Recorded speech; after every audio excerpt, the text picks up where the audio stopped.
Hello, all our beautiful people, and welcome to another exciting episode of If You Give a Dad a Podcast. And if this is your first time, thanks so much for coming on and listening with us. And if this is your once of many other times, glad you came back to see our faces, listen to our voices, whichever one that you do. We're glad that you're here. What's up, Jared? Oh, not much. I'm just sitting here, excited for this episode. Me and you actually went and hung out for a little bit today, and you picked up another book by this guy while we were out. And so I'm really excited to hear what you guys talk about in this episode. I think it's going to be a lot of fun. Yeah, we had a great time just hanging out today. I went with my before that I had went with my wife and spent the day with her in the promenade outside mall area up here in Rogers. I got two new shirts, like this one from Invincible. Nice, nice. I like Yeah. that. That one cracks me The up. Mauler twins doing the Doing the Spider-Man Spider-Man. pose because they're Yeah. literally one's a clone of the other one. So Yeah. great. So fantastic. So I was like, I had to get that. So I got that in another shirt. I'll wear the other shirt next episode. Next Unless I episode. forget, then I won't. But you'll never know.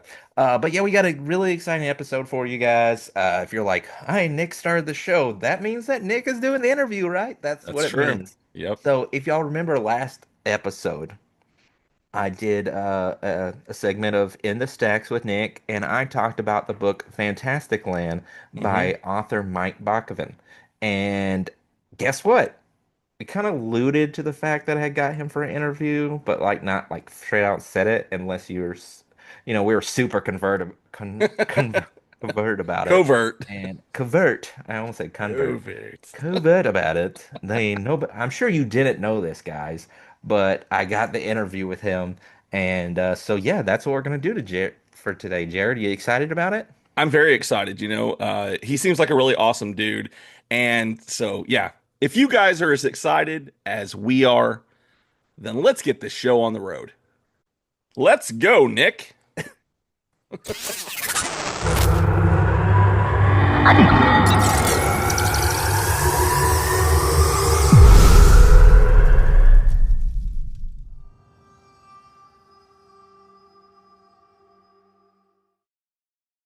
Hey everybody, welcome back to another exciting episode. And today Nick, is interviewing, and I'm interviewing author Mike Bockoven, You right? got it. Yeah, yeah. Good Yeah, work. look at that.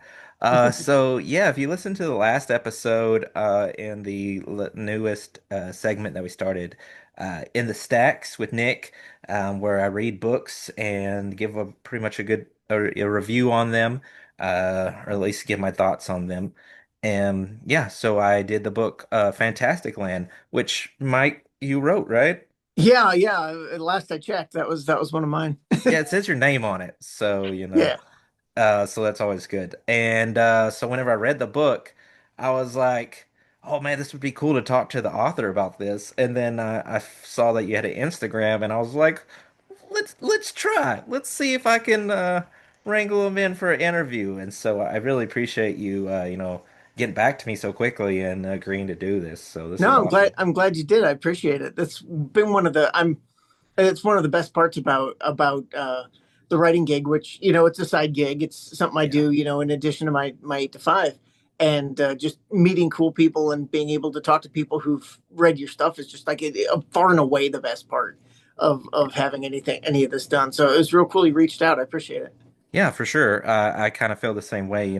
I've told you, that I write comics, and it just feels the Yeah. same way. And just to hear at least one person say something, even if it's my son, one of my kids, it's still pretty cool. That's the important one, right? Yeah, that's the Yeah. one that's the biggest critic. So, but yeah, man. So I, I'm new to the interview thing on the Cool. show. This is actually only my second interview. So, I don't know if you should feel special or just be like, oh, I got the newbie. I couldn't even get the guy who's been doing 100 and something episodes. So however you feel about it, yeah, but I like to start mine off. I like comics. Yeah. That means I like a good origin story, right? That's Okay. how I like my stuff. So what's your origin story? Like how did you become like who you are and the stuff you're into, writing, all that? Just give me all of it. Just lay it No, all it's out for me. awesome. Excellent setup. Good job. It's like, well, when Krypton exploded, no, nothing like that. There's no, so I imagine like a lot of people, and I was a horror kid, Mhm. always kind of was. Got taken to principal's office in fourth grade for drawing Freddy Krueger on my notebook. I mean, that really was like who I was, right? Yeah. And there's this comic I love that has this kid wearing a horror t-shirt and he's yelling and he goes, "It's not a phase, Dad." And then they cut 30 years later and he's bald and he's got a beard and he's wearing the same horror shirt and he's just going, "Oh, I guess it wasn't."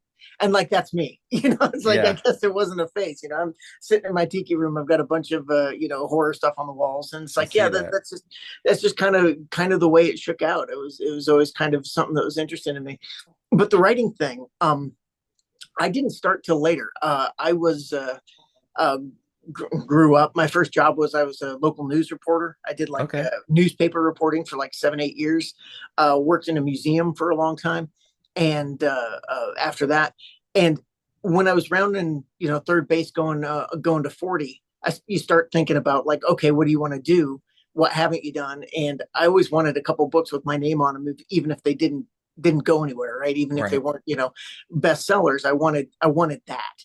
And Hmm. so that was kind of what when and you recognize this as someone who has at least twice as many kids as I do. Yes. That basically what I did was when I would take them to gymnastics, when I'd take them to piano lessons, I'd sit outside. I knew I had that time, and I would write. And so I knew I had like a couple hours every week to kind of get that rolling. And that was how the book came about. Is I started in the car, in my kids in the driver's license or driveway of my kids' piano teacher, and it just kind of snowballed. And as I picked up steam, and as I thought I had something, and as my friends told me they were liking what I was doing, I just kept going and going and going. Next thing you know, I have a book, and I found a literary agent, which is something that should be against the Geneva Convention to have to do. It's an ugly process, but I was extremely lucky and found a great agent, and I'm off to the races. And 3 books later, here we are. Yeah. Man, I was like super excited to read or to get to talk to you after I read Fantastic Land because I was so super impressed. And that was your Yeah. first book, right? Yeah, Okay. I like to tell people I've got a laptop full of first chapters, so it Yeah. like was I didn't just sit down one day and was like, "Ooh, a novel." There's a bunch of stuff that Understand. led into that.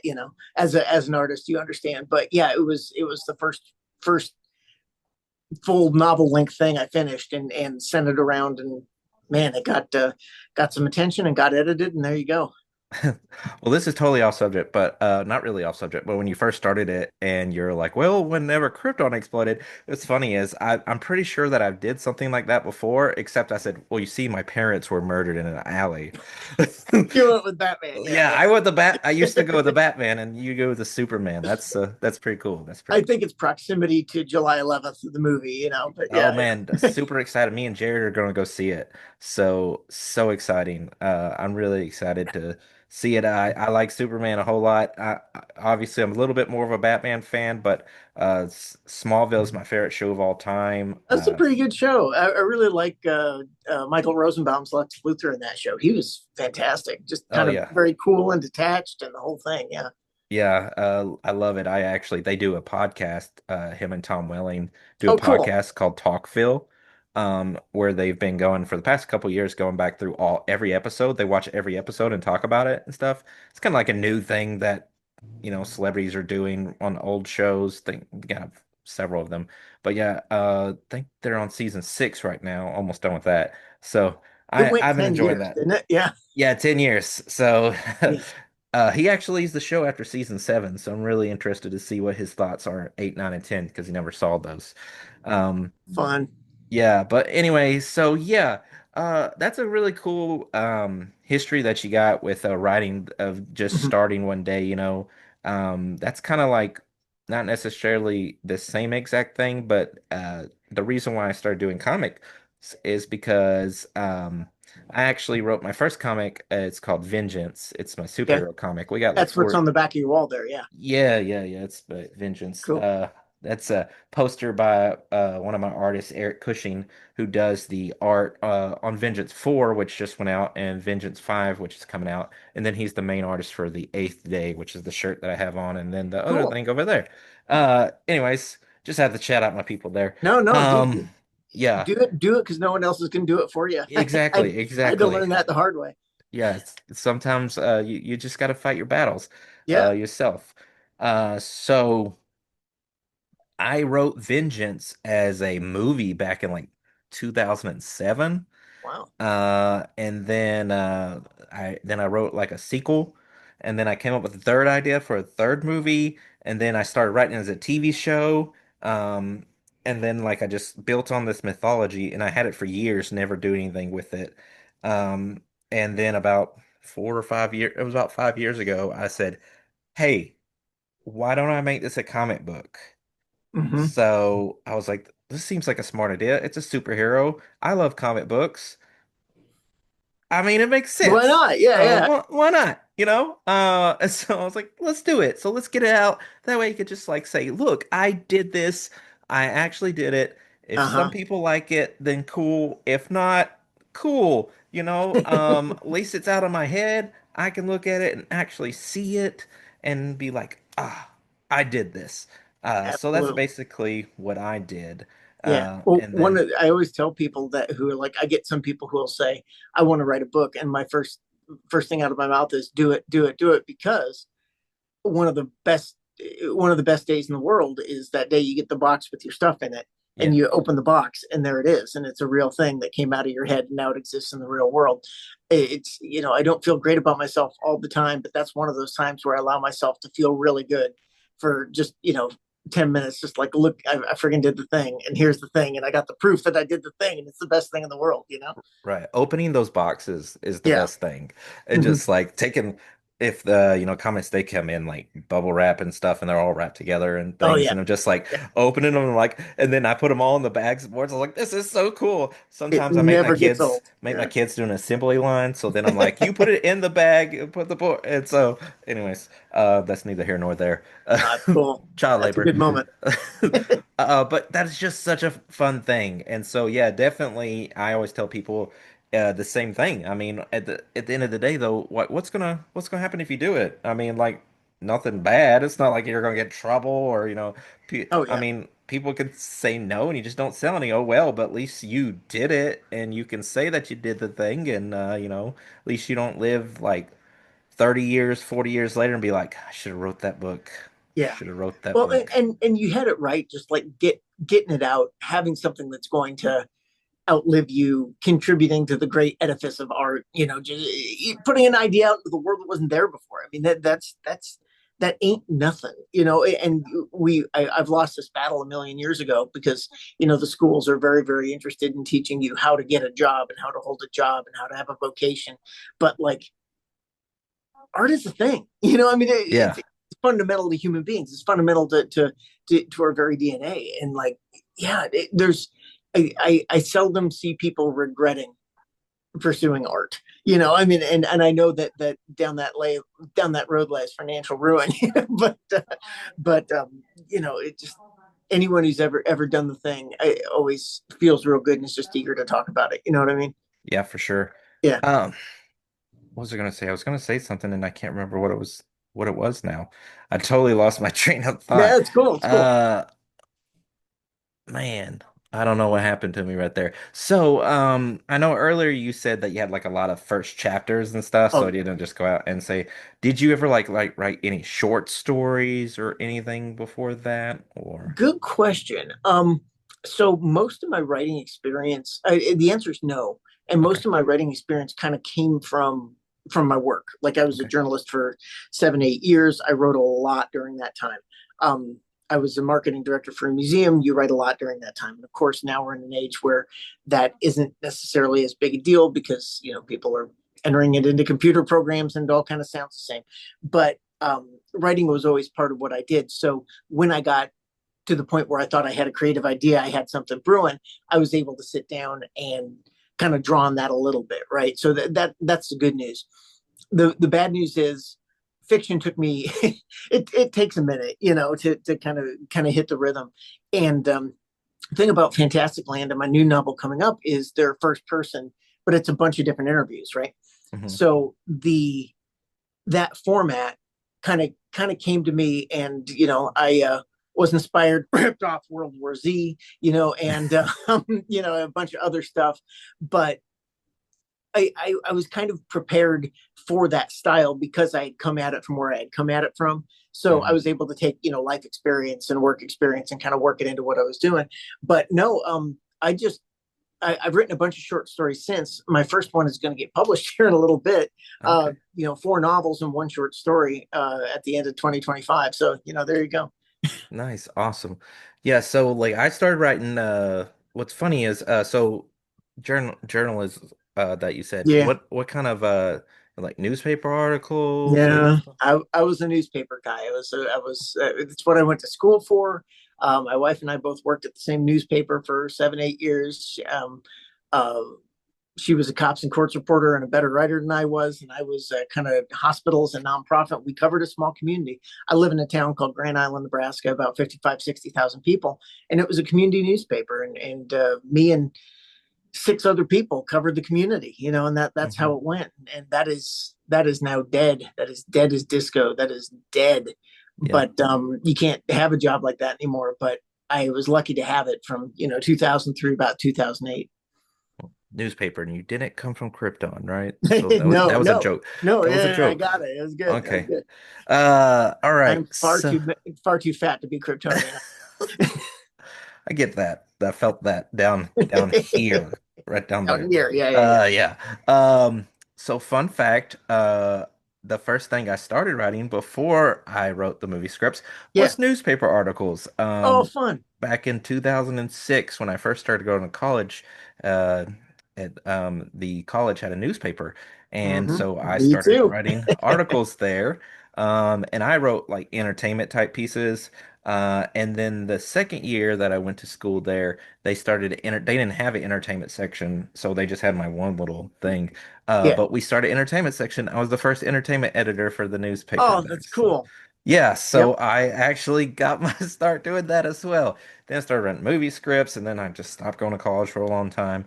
And then yeah, but and then I've written a lot of short stories Mhm. as well. I actually have a collection of short stories on Amazon that What nobody's what's your, got. what's your genre? Like sci-fi, superhero, horror? So, kind of different ones. So, like, I've written one that was like a comedy horror type. I've written a type of Yeah. little sci-fi one.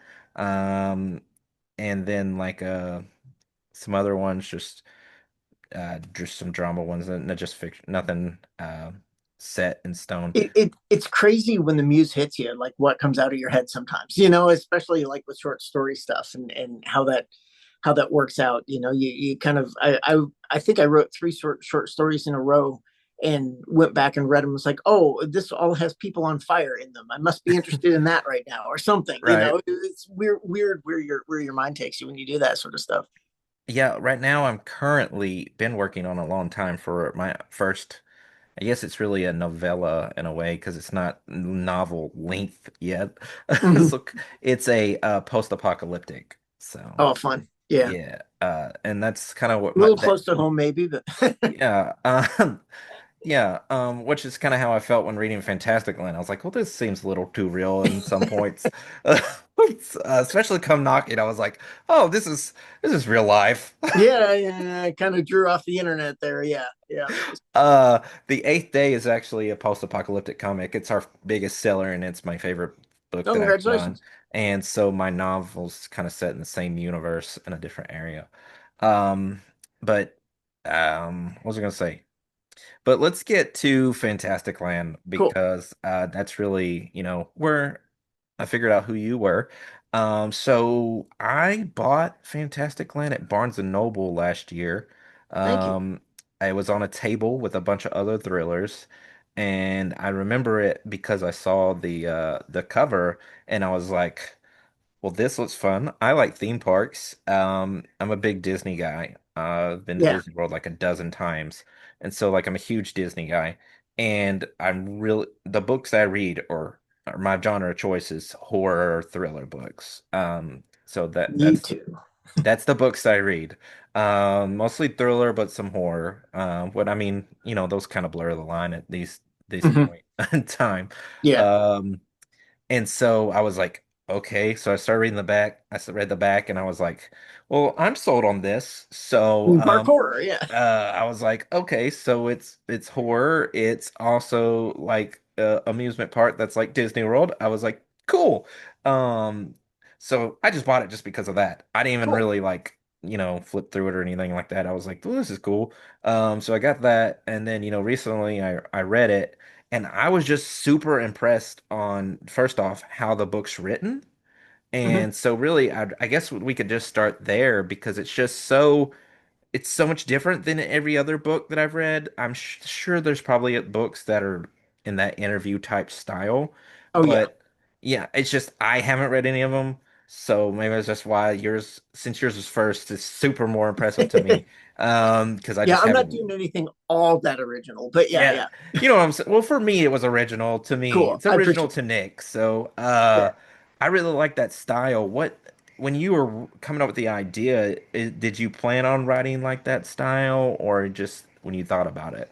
Yeah. So it came from a couple different things, and I bet you can relate to this as someone who does comics and writes stories. So it was basically like three ideas that kind of banged together at the same time.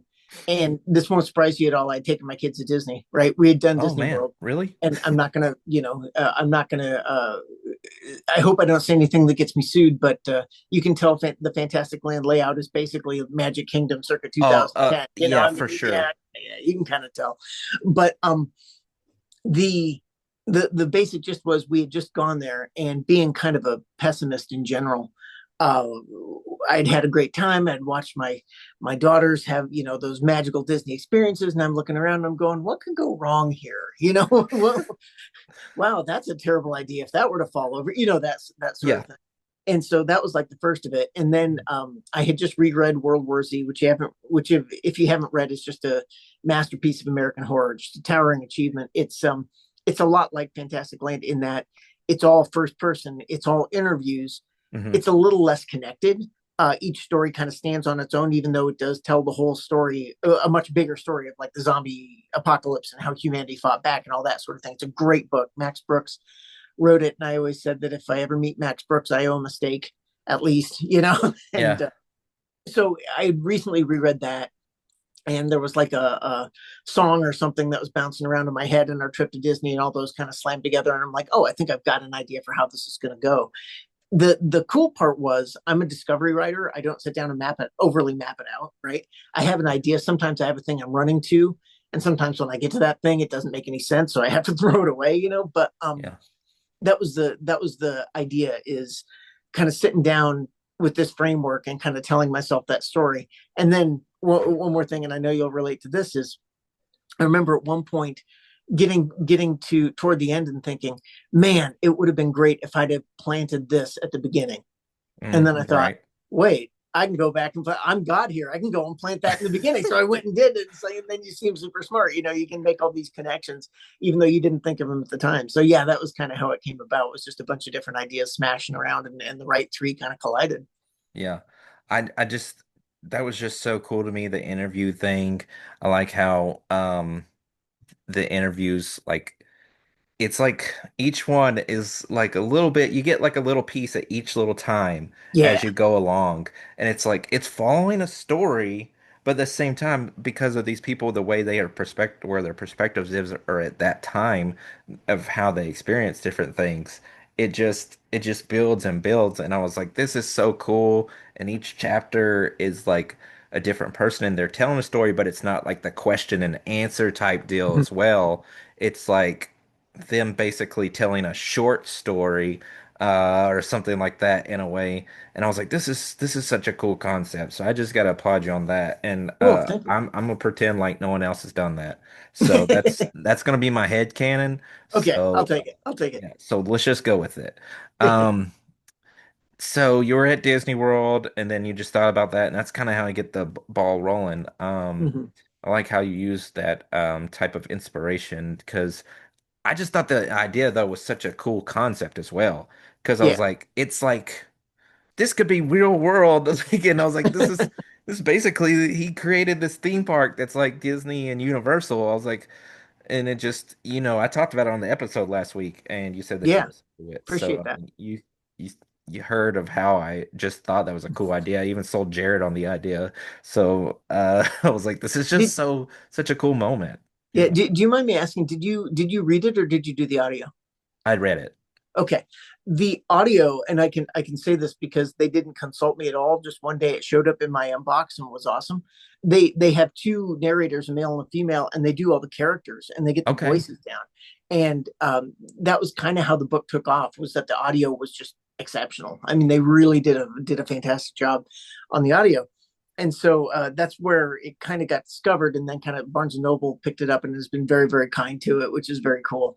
But yeah, that was where it kind of took off. Is And if you haven't listened to the audio, or if your co-host hasn't listened to the audio, maybe give that a spin, because it improves upon what I wrote, which is kind of hard to say, but it's also very cool. The fact that they took it and they did some put their own spin on it, and that spin is just magnificent. Yeah.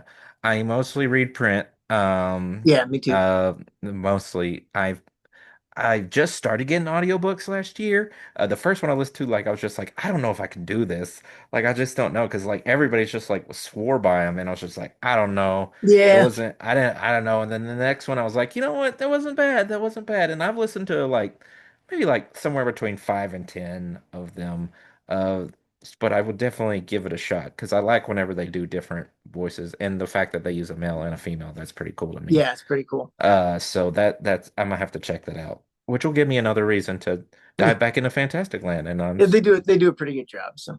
okay, cool. That may be easier to get Jared on too. So, Mhm. because he's in his work vehicle all the Yeah, time. maybe cut this out of the podcast, but it's on YouTube, so you don't even necessarily need Oh, to pay for it. Jared, that's your cut that Jared.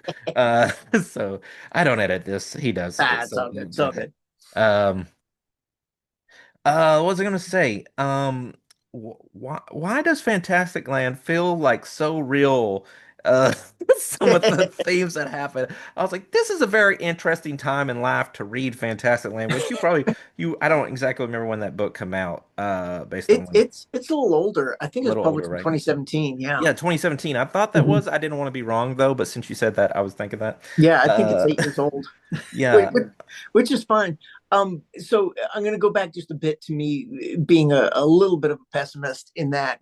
Um, I always, my favorite idea in that book, and one that I think I believe.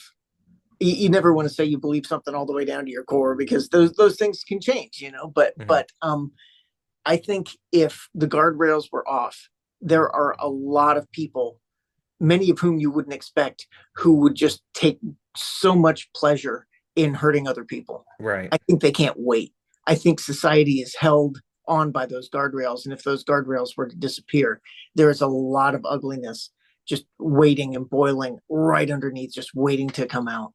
And I there's a I used to quote this in interviews until I found out who said it, which is something along the lines of, I butcher the quote, but the quote is, a society is never more than 6 meals away from chaos.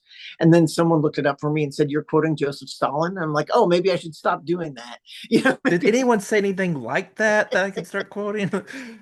yeah, maybe I should quit quoting the murderous dictator. But it's one of those things where, and we see it, and COVID, this, it's a I wrote it pre-COVID, but you look at Mhm. after COVID, when we proved to ourselves that we would rather you die than me be personally inconvenienced, or just that people were so ready to be righteously angry. And if someone gives them just the smallest hint of a reason to be righteously angry, they will pick up a knife and stab you in the neck. Yeah. It's like, I think that's real.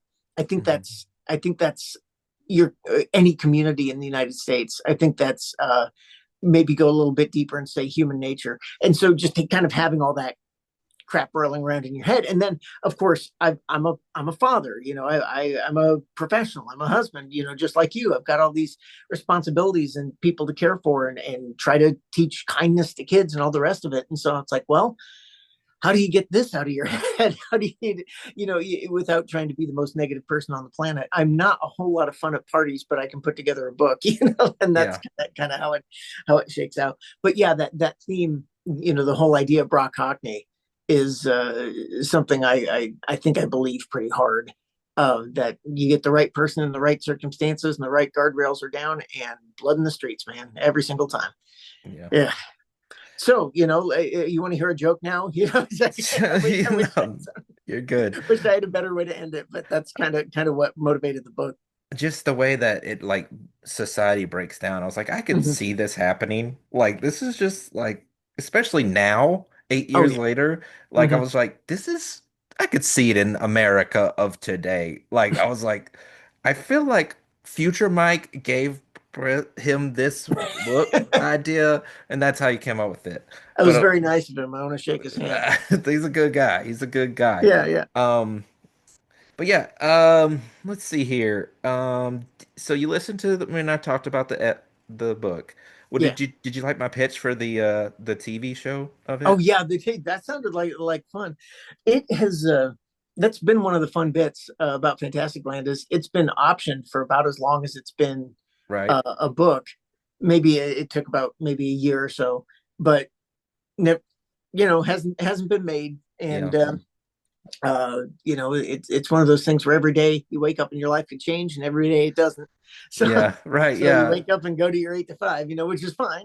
I've tried real hard to not complain, but yeah, I can say the group that has it now. I'm not supposed to say who they are, but the group that had it before was the guy who ran the show Supernatural.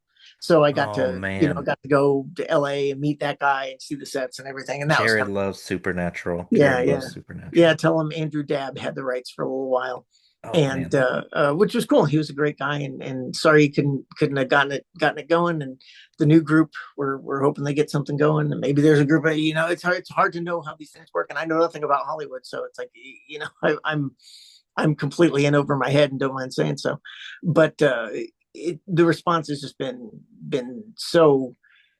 I, the way I tell people about it is when you do creative stuff, and when I can admit to myself that I've got like a little bit of work ethic, right? I can write a book. Hmm. Okay. Work ethic will get you like a pull at the slot machine, I think. You know what I mean? And I was able to come up triple cherries. And I think I will always admit that like I'm lucky first. I'm lucky to have found an agent. I'm lucky to have had friends who could help me turn this stupid idea into something. I'm lucky to have have made a little bit of money off it. I'm lucky every single time someone who's read my book reaches out and says, hey, I loved it. Hey, I hated it. If you hate it, I'm still going to talk to you and say, hey, I'm sorry you hated it. Maybe my next one, but thank you for giving it a read. And I mean it, because every single one of those is just a gift, man. It really is, because uh, I will admit my luck every single time I get the chance. Yeah. Yeah, That's really cool that had been optioned. I didn't know that, but I do know that a lot of things get optioned book yeah, wise, that's and it just takes forever if it ever happens. exactly. It's just a shot in the dark of whether it's going to get completely made or not.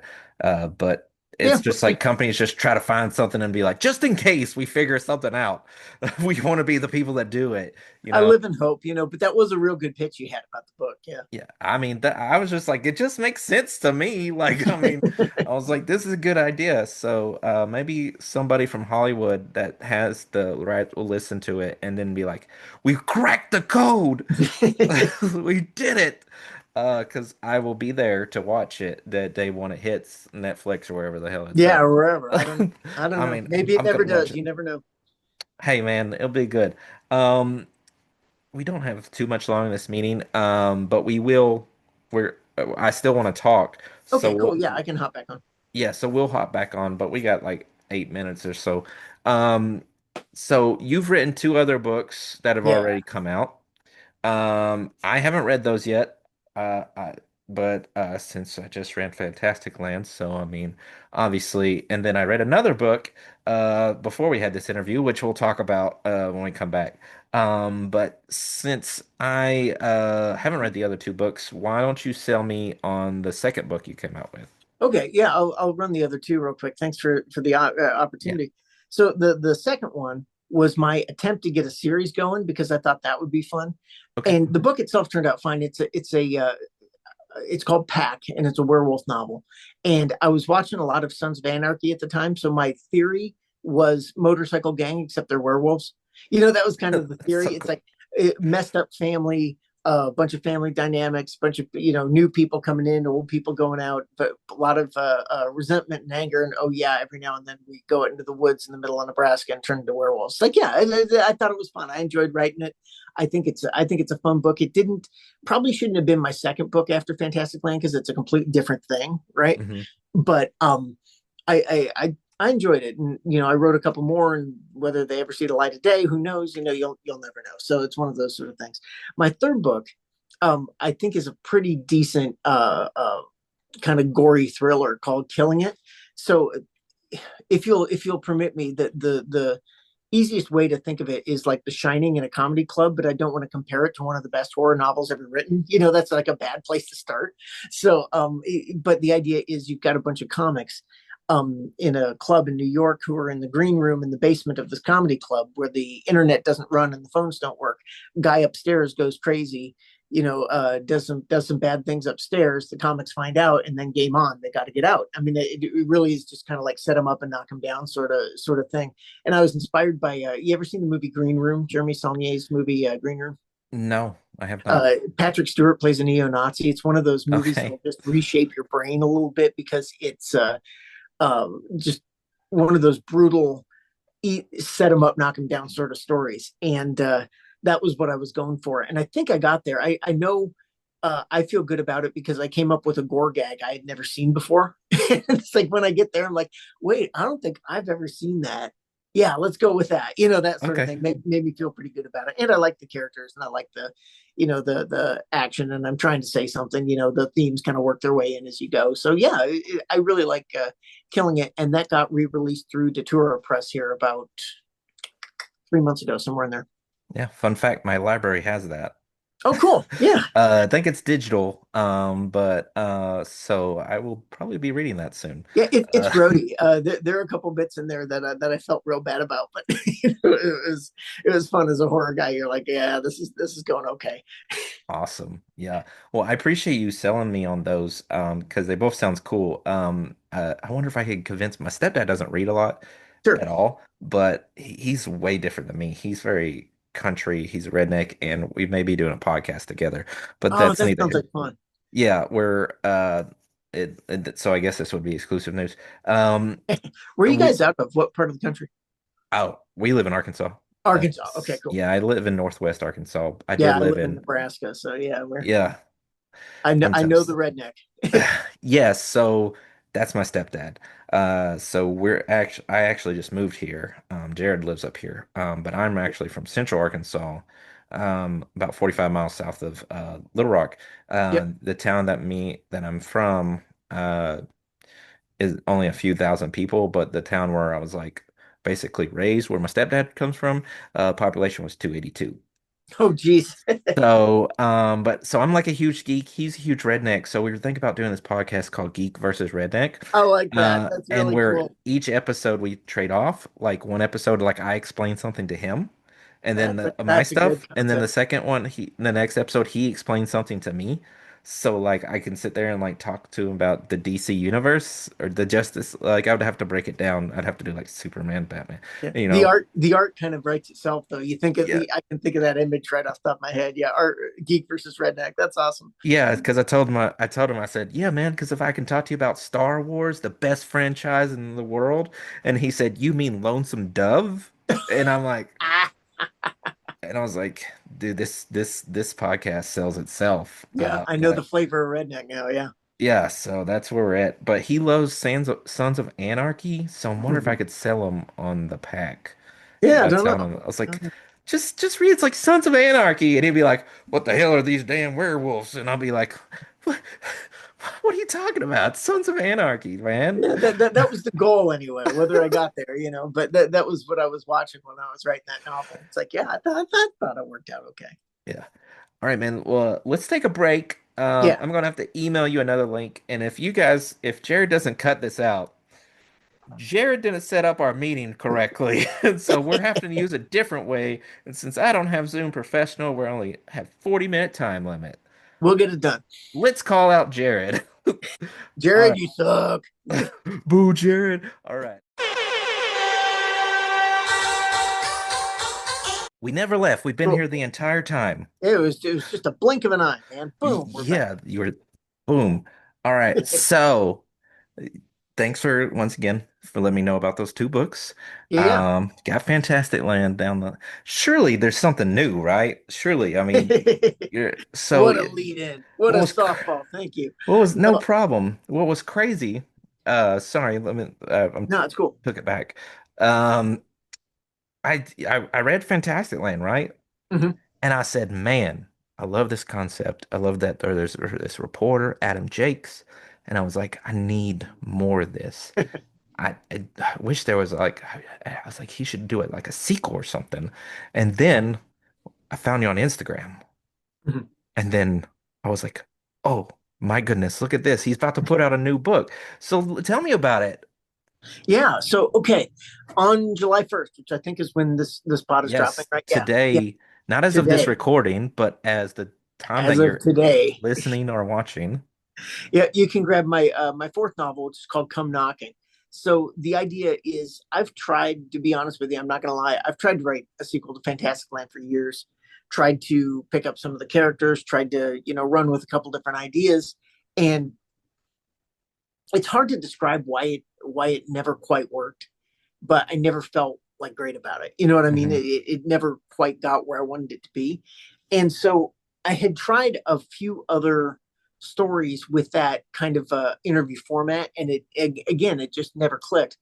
And so I was listening to a different podcast. I was listening to my friend Kyle's podcast, and he had a guy on who was talking about a real theater show. Um, it was called Sleep No More, where the basic premise was that you put on a mask and you walk through this just open area, and maybe you catch the show that they're putting on, which was a rendition of Macbeth. Maybe you don't. Maybe you spend all day, your entire ticket climbing on a desk. Maybe you climb, whatever it is you decide to do with your time. And Hmm. I thought, what a terrible idea. that could go wrong. Not that I don't like the idea. I love the creativity. I love the concept. I'm a theater kid too. I was a horror kid and a Yeah. theater kid. Um, but it just seemed to me I got that same kind of buzz walking around Disney thinking, oh, well, that could fall over and crush that guy. And then Yeah. I heard about this play and I'm like, oh, all sorts of stuff could go wrong there. So I started researching it, and it became the template for Come Knocking, which is kind of a different, it's the same Sleep No More as to Come Knocking with Disney as to Fantastic Land, just Right. kind of scaffolding where I hang the story, and was able to kind of get that same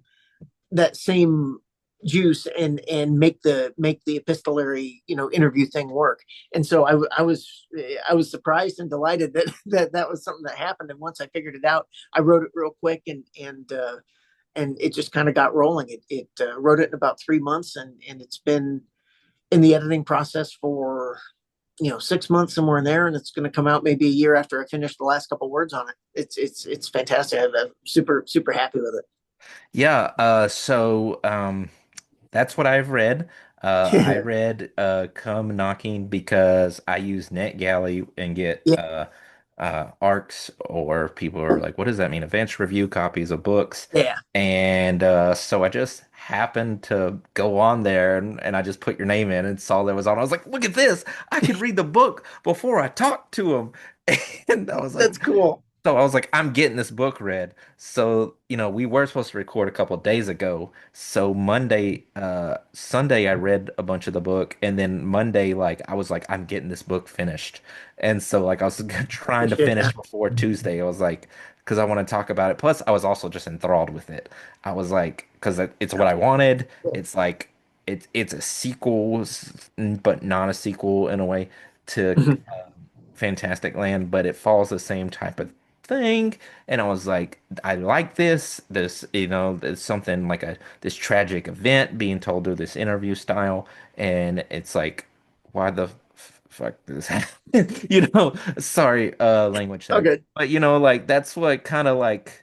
Why would this happen? Like, why would somebody do this? But I was like, it felt so much more real in a way to Fantastic Land.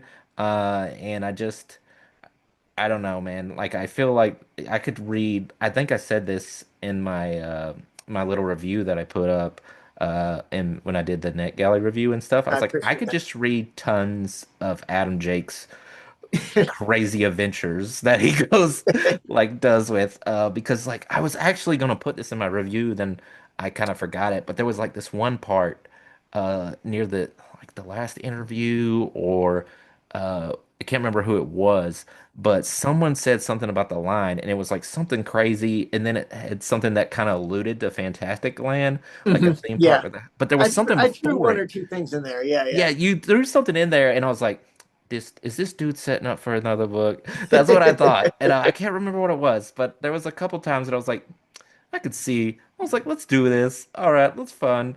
there's one or two hints. There's one or two same last names. There's one or two, and all that's on purpose. Yeah, yeah. Okay, I figured that. That's another one of those world building things that we were talking about earlier. I like how you did that. You know what? We want to hear my absolute favorite one of those. Yeah, Are you a Stephen King guy at all? I not read really much Stephen King. I have The Shining downstairs though that I got It's from Jerry. cool. I think the thing that turned me into horror guy is I read Stephen King and Clive Barker too early. You know how it goes. Hmm. Like 13 and reading like Hellraiser. It's like, well, Books of Blood. It's like, well, that's probably not appropriate for a developing mind, but that's kind of where it went. And when so the lore goes that when Stephen King was pumping out books so fast that he had an alter ego. He wrote under the name Richard Bachman for a while, and Oh yeah.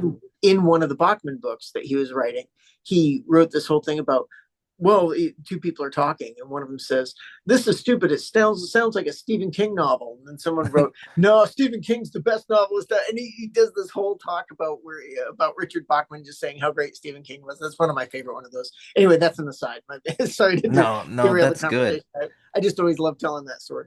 That's awesome. So fun fact about me, I actually did not like horror Huh. until like 5 years ago, maybe 4 years ago. So whenever I was 3 years old, 4 years old, something like this, my dad made me watch Child's Play. Oh Um, dear. and it scarred me. I couldn't do horror. I was scared of the dark until I was like 17, 18 years old. Yeah. I mean, like I wouldn't even go outside by myself. I was just terrified of everything.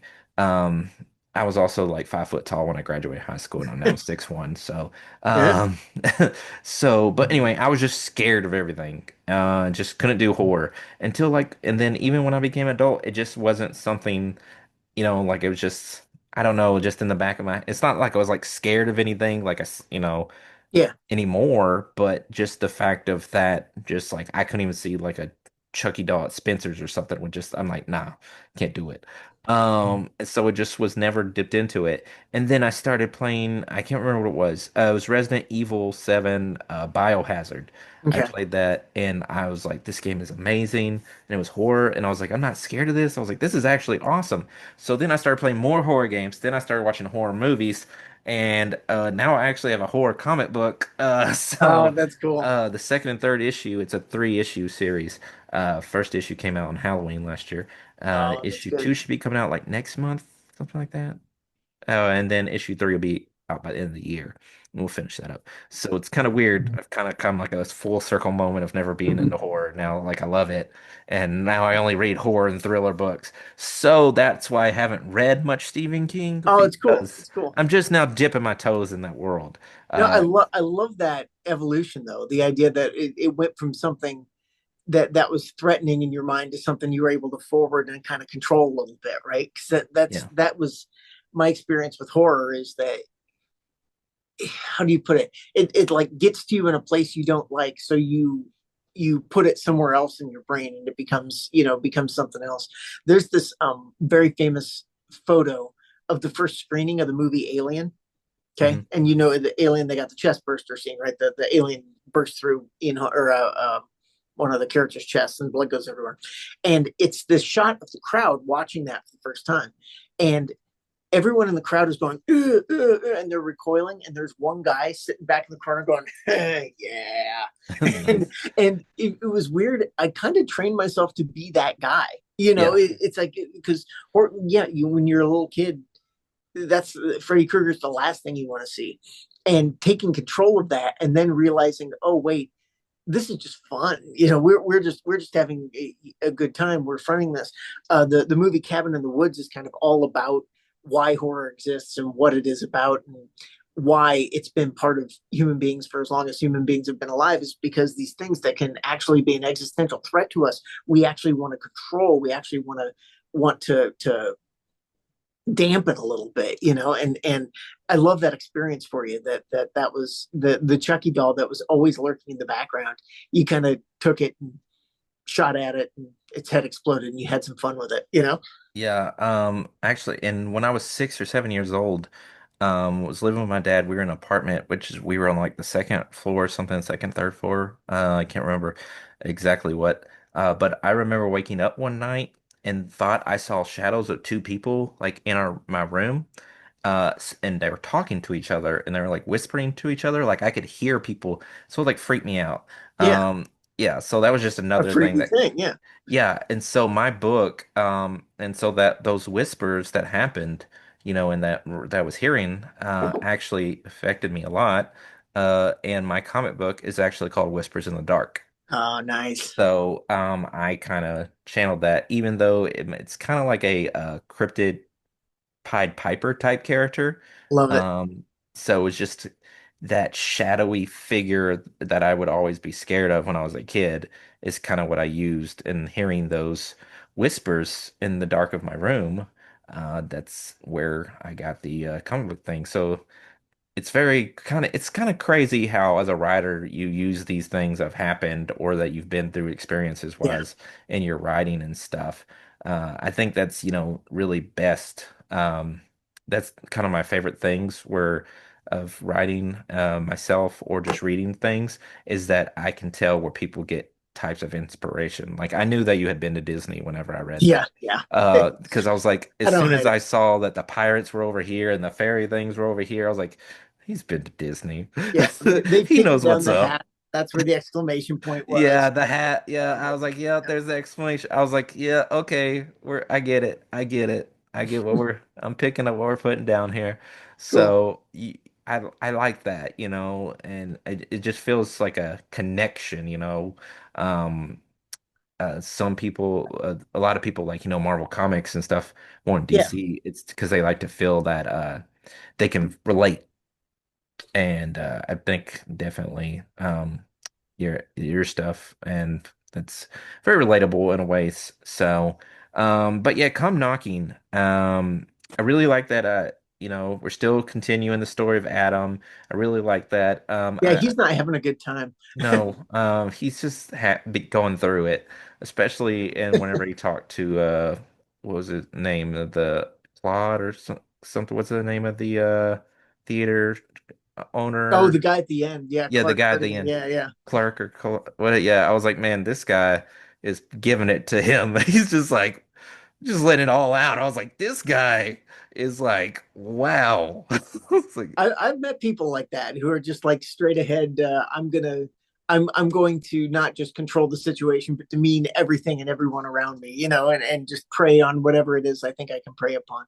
yeah, It's not fun to be around those people, but yeah, the contrast between him and Richie Fresno is just so completely different. And I was just like, Richie's just like all, like I was like, man, this guy, like Richie's a parrot head. Yeah, yeah, I was like, he just, it's not his fault. I mean, it's, people, board members. He's like, I'm not even dealing with this anymore, like I did not agree with any of this stuff. And then, but this guy, Clark or whatever, I was like, this guy, zero F's given right yeah. here.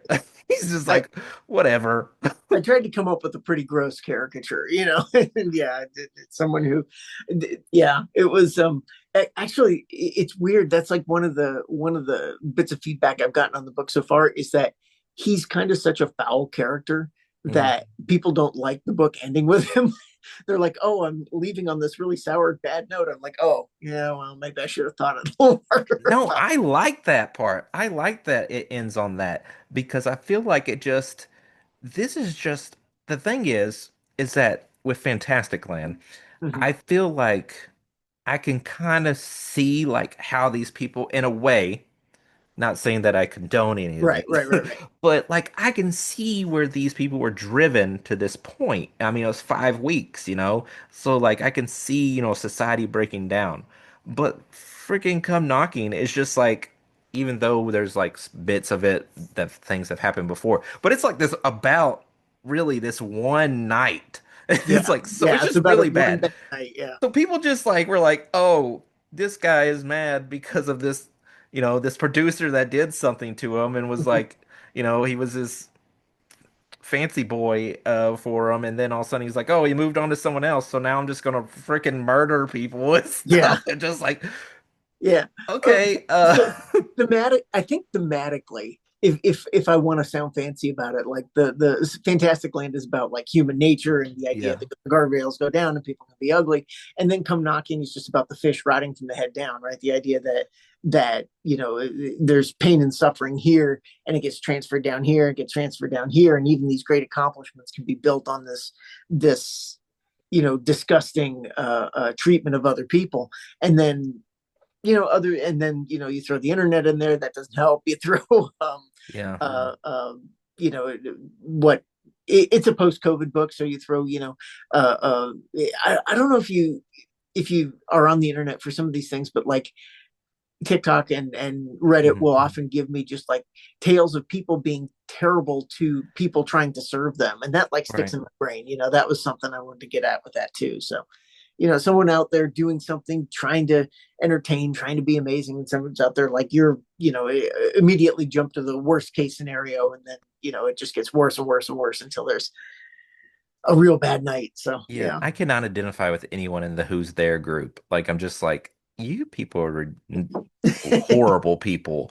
Like, this is like, and so like, it just makes sense that his stuff is at the end because, like, yeah, okay, cool, more yeah, horrible yeah. people. Fish rots from the head. Yeah, yeah, Yeah, so I mean, like, okay, and like, this makes sense. So I think it just goes with that because, like, I can kind of feel with some of the people from Fantastic Land and people that had did bad things. Like, I could see how society broke down.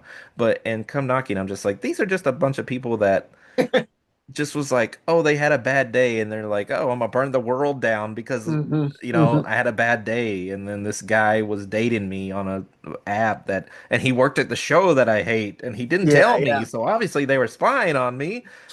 I was like, bro, Man, come it's on. it's weird. It's weird how things shake out. I don't want to attack anyone's beliefs, but I think it's objectively funny that someone, probably of the best nature in the world, showed up with a gun at a pizza place and said, "Take me to your basement," and they didn't have a basement. But it's just Yeah, that sort of thing. I don't want to impugn anybody or bring it into a political realm, but like that's funny objectively. It's like take me yeah. to the basement where we don't have a basement.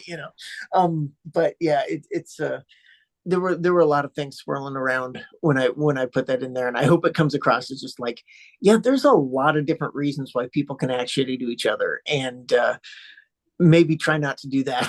you know. Yeah. And I liked both the books, and I Thank you. liked the differences in them because they're both, even though they're set up the same way, told in the same way, Adam doing the interviews and stuff like that, the way that you tell them though is just, they're just so different as Yeah.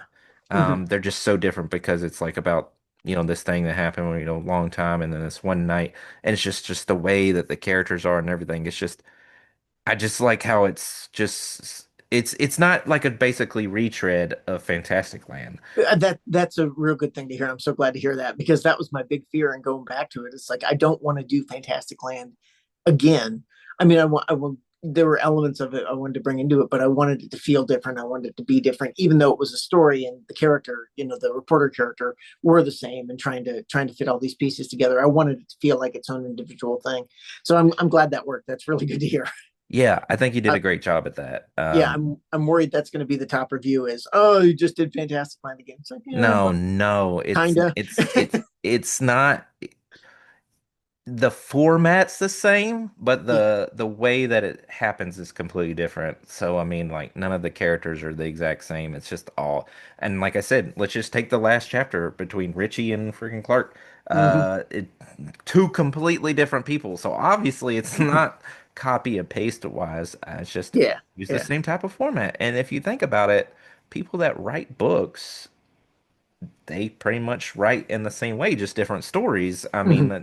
like that a lot. It's like this is what happened. Obviously, happens. A happens, then B happens, and then C happens. Hmm. So I Yeah. mean, it's all the same thing, and that's just a style. A writing style. But yeah, I think you did a great job of that, man. I think I did say that I did like Fantastic Land a little bit more. Gave That's them cool. both That's a cool. four I'll and a take half it. stars. I gave them both 4.5 star in the way that I, rated them. Um, I'll take it and run. and the only reason I like Fantastic a little bit Land more is just probably because that, theme park thing, and I'm not like a super theater person, so that's Yeah. probably why.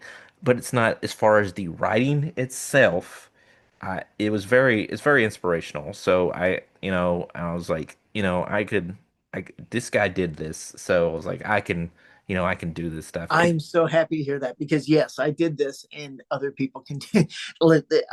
That's one of the things I always want to tell people is go do your thing. Seriously, it's even if it's just for you, even if it's for you and six people, even if it's for you and everybody in the world, it's worth it. It just the act of going out and doing something that is you, that is artistic, that is saying something feels like it feels more and more like a radical act. You know what I mean? It Hmm. feels more and more like something important, even if it's just you and your kids and your wife and and your friends. Um, because it's I'm sorry I'm off on tangent, but it just seems No, like you're like good. like this is what people are telling you not to do right now. It's Hmm. like well, we need to be doing these specific things. And it's like, well, I'm gonna do what I want to do, and I think being a human and doing doing human things is going to become a more and more radical thing to do. And I want to encourage people to find that thing that you love and do it.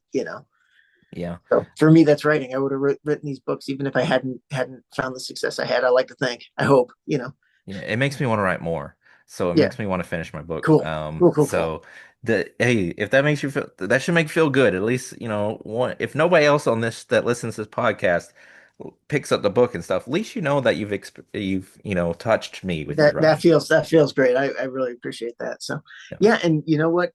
I took stuff from Max Brooks and World War Z. I took stuff from every movie and TV show I've ever watched. Take from what I do and do something else with it. If anything worked, I'm glad to be taken from.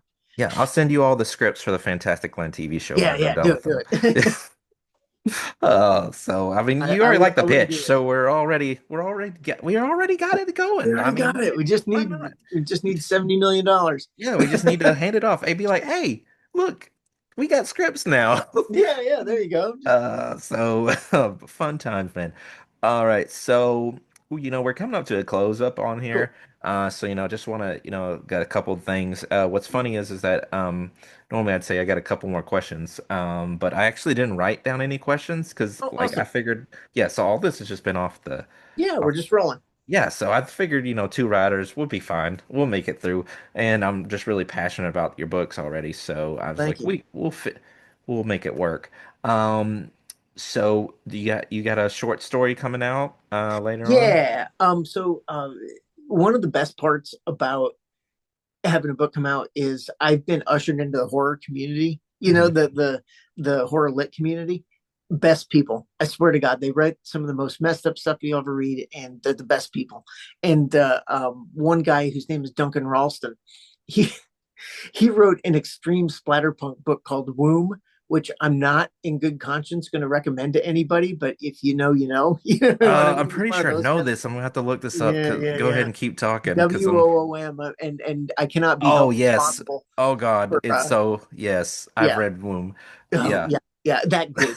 Anyway, he wrote a series of books called the Ghostland Trilogy, Hmm. and he blurbed "Come Knocking," which was awesome of him to do. I'm so happy he did it. And I said, "Listen, if you ever have a project, coming up, let me know. I'm the kind of guy who will work till you're happy." And so he's doing an anthology of Ghostland stuff, and so I wrote a short story in there along with other people I really admire, like Jeff Strand and some other folks. If you by the way, if you like Fantastic Land, Haunted Forest Tour Haunted is Forest. a really good recommendation by a guy named Jeff Strand. It's basically Jurassic Park but with demons. It's kind of it's really good. It's really fun, and it's a very fast read, and it will usher you into the world of Jeff Strand, which again I cannot be held responsible for what you find there, but Oh my but God. the Haunted Forest Tour is a really good next read if you liked Fantastic Land. But yeah, so I've got that coming out. I think it's coming out next month or in August, somewhere in there. And then I've got a fifth book coming by all accounts. Contracts are not signed yet, but I have been contacted and it's done. And it's looking like book five is. I can't say much about it, but it looks like Oh it's man. going to be out sooner rather than later next year. So I'm hoping. Okay. Okay. Cool. That's awesome. I'm Yeah. glad to hear. So if people want to find you, what's the best way that they can do that? All right, thank you. My pluggables is on Facebook. You can go to Bockoven or facebook.com/Bockoven books. There's a facebook.com/Mike Bockoven, who's a very good woodworker out of Arizona. That's not you. That's not you. It's not me, but he does some great woodwork. Fine. Go you support him too, I suppose. I'm on Blue Sky. I'm on TikTok. Those are all just my name, Mike Bockoven. And then I have MikeBockoven.com, which is undergoing a quick redesign. And I was hoping to have it up by now, but I don't, but it'll be up soon. So, but there you can find some of my short stories, some of my Okay, sweet. links to my books, those sort of things. So, yeah. Okay, cool. I already follow you. I was wondering about the website.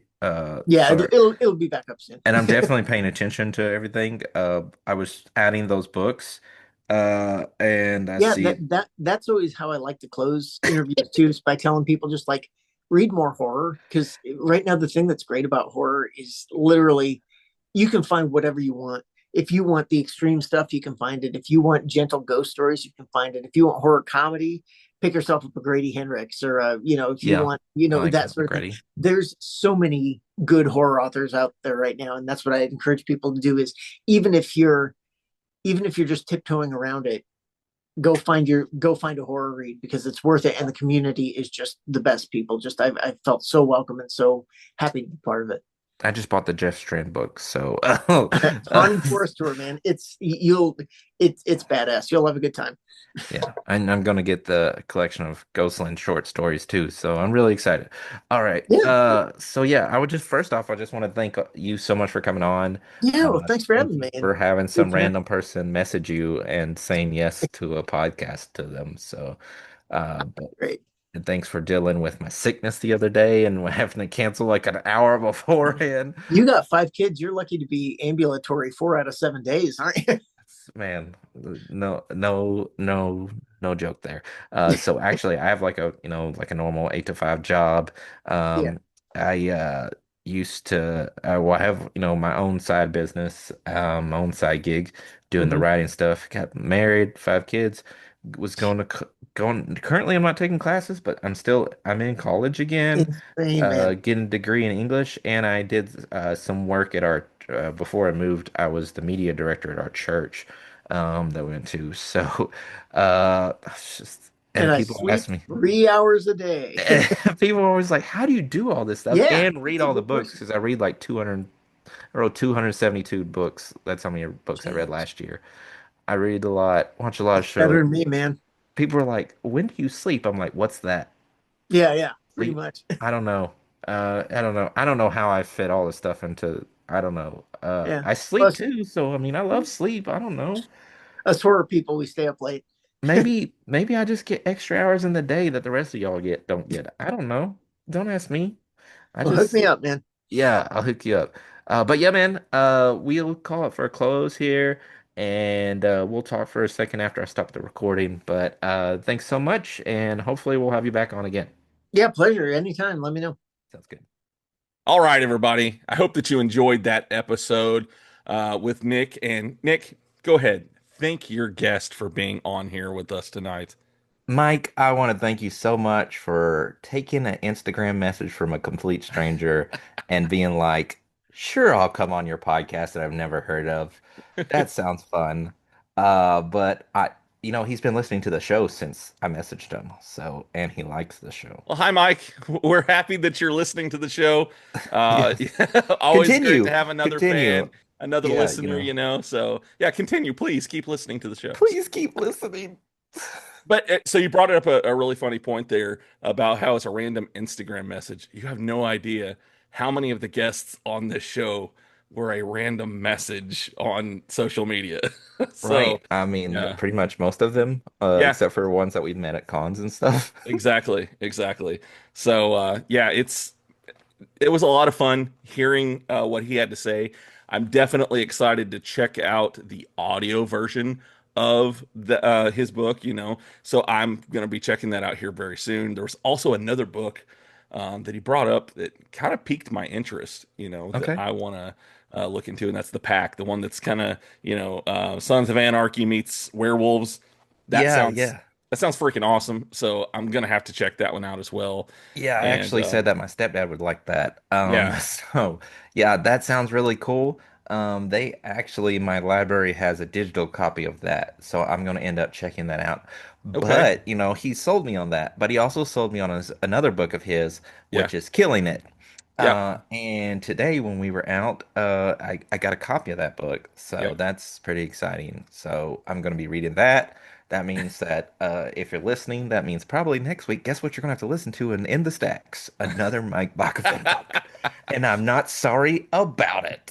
So, Hey, really excited. when you find something you like, you find something you like. So, I I mean, just love his style, man. yeah, And it's not that he was on the show. I mean, I even, right, was going to talk about it before I ever, messaged him. right, So, right. because I told you, I was like, I want to talk about this book. I'm going to reach out to this author too. And you're like, okay. And then like 5, 10 minutes later, I'm like, the author said yes, man. So last week, I wasn't talking just good about his book because he's going to be on the show. I really mean Yeah, the words that I say. I don't yeah, just blow smoke at people's behinds or anything for right. I don't. I'm gonna tell you like it is. Yeah.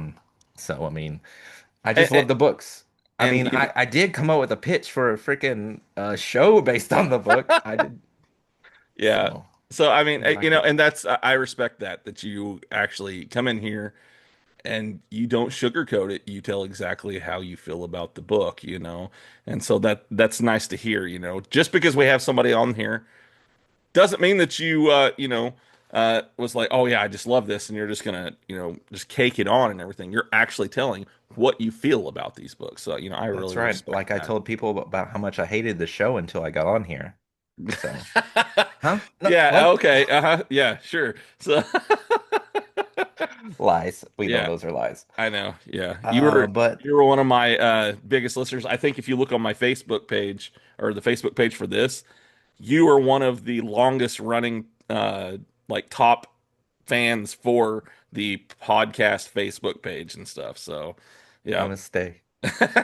Uh, But today, Jared, today is Saturday of this recording, It is. which is the Saturday before the Tuesday that you listen to this. Correct. Uh, BT Dubs today, Tuesday, if you listen to it. Mike's new book, Come Knocking, just dropped, so go get that. Hey. But we'll talk about it in a minute. Anyway, what I was saying is today's Saturday.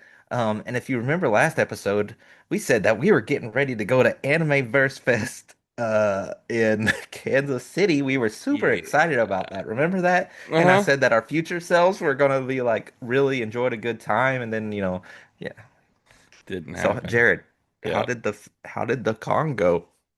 I don't know. I wasn't there.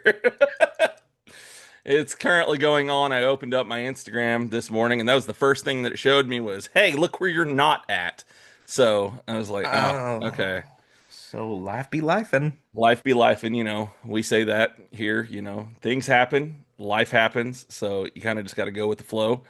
Um, we are still going to get the goat on the show eventually. I know it. We are going to have Don't him worry, on. Chris Sabat. We're You're coming coming for to the you. show. Yeah. But yeah, we had just there's some personal things that happen Yeah. over in the the Rao household. So he wasn't able to make it, Yep. and it's kind of last minute, and Yep. so I couldn't get anyone else to go. Yep. Um, and I wasn't gonna go alone. Right. So it just seemed better for me because it's just too difficult to go to a con by people Yeah. that do and go and do their booths, that do them alone at cons. I salute you. Yeah. There's I just can't do that Right. because I just can't stay in one spot, for Yep. that long. I gotta get up and walk away, and I can't do that. And just I also like freak out with anxiety and stuff like that, and I have to have someone to like boost me to be able to talk to people Yep. and sell stuff, and I can't do that unless if I'm alone. So Right. it Right. it seemed better to me to go ahead and get my money back for the hotel. Yeah. Um, then and then I did lose out money on the booth, but I mean, it just seems smarter to me Right. to just not go. Yeah. So which the only bad thing is seeing the pictures and the videos from there. God, there's so many fucking people there. There are so many people, dude. It was a lot. Oh my gosh. Yeah, yeah. So always next year. I think Well, in their yeah. emails that they sent to us whenever we told them we weren't going to be able to make it, they said something about you can always come next year, and I was like, Yeah. ah, okay, yeah, It sure. wasn't that it didn't cost that much money either. So I mean like Right, right. I'm definitely going to do it next year for Yeah, sure. yeah. Because it looks like Amazing Con. They had tons of great people. I was really excited to see Man, to and we were get going them to do involved. a like an in-person episode with Kevin Mellon while we were there too. Yeah, Like that's we were okay, setting guys. that Don't up. worry. So it's still going to Yeah. happen. We're going to be getting Kevin back on the show here pretty soon. So, Director we're of looking Hit for that. Monkey, in case you didn't Exactly. know. Yeah. Yeah. He's a friend of the pod. He's a friend of me and Jared. So Yes. Yeah. once he came on the pod and then met us, and then we all become friends. We Yeah. hang out or whatever. I guess we were going to whatever. I mean, it's whatever. It's whatever. I'm gonna say whatever like six times It's because whatever. It's it's really whatever. upsetting to me, and Yeah. I'm just trying to keep a good face. I know. That's an upsetting part. Yeah. It's not seeing our buddy Kevin. Good Right. man, good man. So go Good watch man. Hit Monkey on Hulu. Yeah. But yeah, Jared, fun times. You Yep. know, Also, there was something else that happened today, yeah. and we kind of, we didn't get to fully watch it and everything, but we know what happened. Let's talk about it. So we're going to talk about it. There was a PLE, and it Hmm. was the Night of Champions in Riyadh. The Riyadh, Saudi Arabia, Yep. held WWE's Night of Champions. We had six matches on the card. Let me run them down for you. We had the King of the Ring finals with Cody Rhodes versus Randy Orton. We had the Queen of the Ring finals with Jade Cargill versus Asuka. Then we Hmm. had Sami Zayn versus Karrion Kross. Then we had Rhea Ripley versus Raquel Rodriguez. Hmm. We also had a U.S. Championship match, Jacob Fatu versus Solo, and then we ended the night with CM Punk versus the champ, John Cena. Yep. Yep. So let's talk about these matches. Now, I just want to tell you, I called all six of these matches correctly, but WWE is so predictable. It's Yeah. it's not like it's a big deal. I mean, I Ju- feel like anybody that didn't predict these is like didn't see the writing on the wall. I mean, I don't So, know. so it's to the point that it's gotten so predictable that my wife, who does not watch wrestling except for, like maybe some WrestleMania matches with me, the Royal Rumble, you know, she was like, yep, she's about to block that, and the other person's going through that, and it was just like a little piece that I got to watch because I threw it on the TV for a couple minutes, and it was the Rhea and the Rhea Raquel. match, yeah, and the Raquel match, and it's exactly what happened. She blocked it, and then she put her through it, and you're like, yep. My wife, who doesn't even watch wrestling, is now able to predict what is going to happen in WWE. Good job. Of So, course, Rhea beat Raquel in a street fight. yep, Super, super shocking, right? I mean, come on now. yeah, It's not that shocking. no, Um, let's see. Let's have another match that wasn't had any stakes to it was Sami Zayn versus Karrion Kross. yeah. Sammy beat Karrion Cross, Hmm. which was the first time that Karrion Cross has had a PLE match since the 2002 Crown Jewel.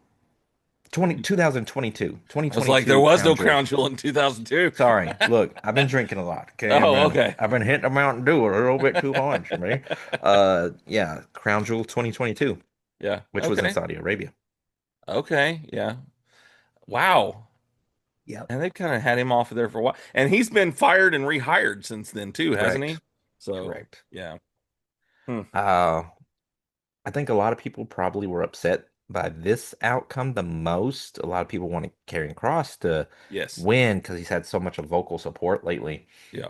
Um, but I don't think that story's done yet. I No. think they gave Sammy this win, but I think that Karrion Cross isn't done with Sammy. And I could see SummerSlam running it back and then Karrion Cross winning at SummerSlam. Yeah. So, Well, the thing is, let's let them cook, as yeah. the kids say. Well, I mean, the lead into it, I mean, Scarlett even said, okay, you can stop now. He's gone. He was kind of playing along to Hmm. get Sammy to goad him into this. Hmm. And so it, there's got to be more to it than what we're already It's seeing. just the first step, Yeah. and to eventually making Sammy go heel. Yeah. So Which I uh, liked heel Sammy. I want to see a heel Sammy. It's been a long Yeah. time. Yeah. Yeah. He's not the only heel that I want to see. The other heel I want to see, who we'll mention just a minute, was actually, well, I guess we'll go ahead and now, was the opening match was the King of the Ring finals, Cody versus Randy. Yeah. Either one of them going heel, I'm totally for. They showed a lot of shade, a lot of.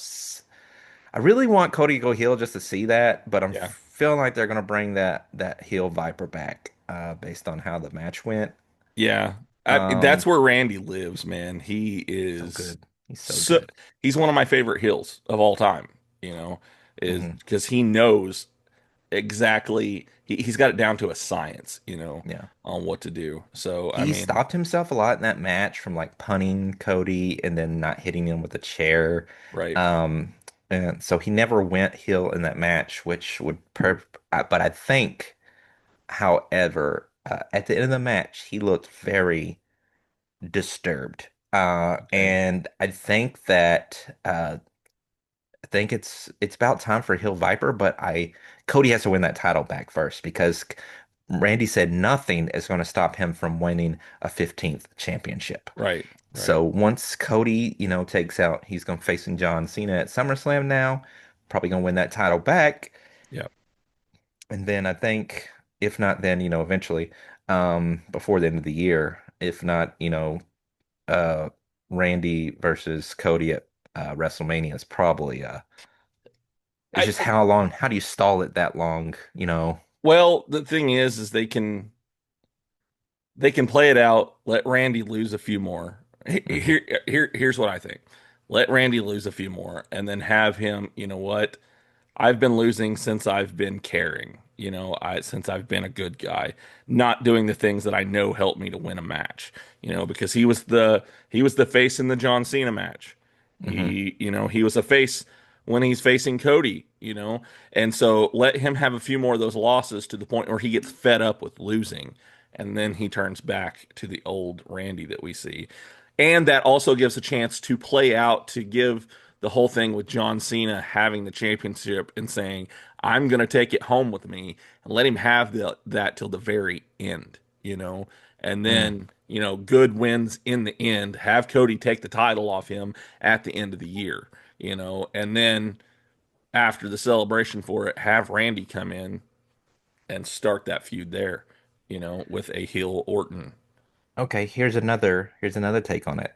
Okay. To look at the other side, Okay. do we want at SummerSlam to have a Cody, uh, Cena, Bret Hart, Stone Cold Steve Austin moment where we do a double turn? Would Okay. that be more exciting? What excites you more, seeing Randy go heel again for the billionth time, or seeing Cody be in his Homelander era?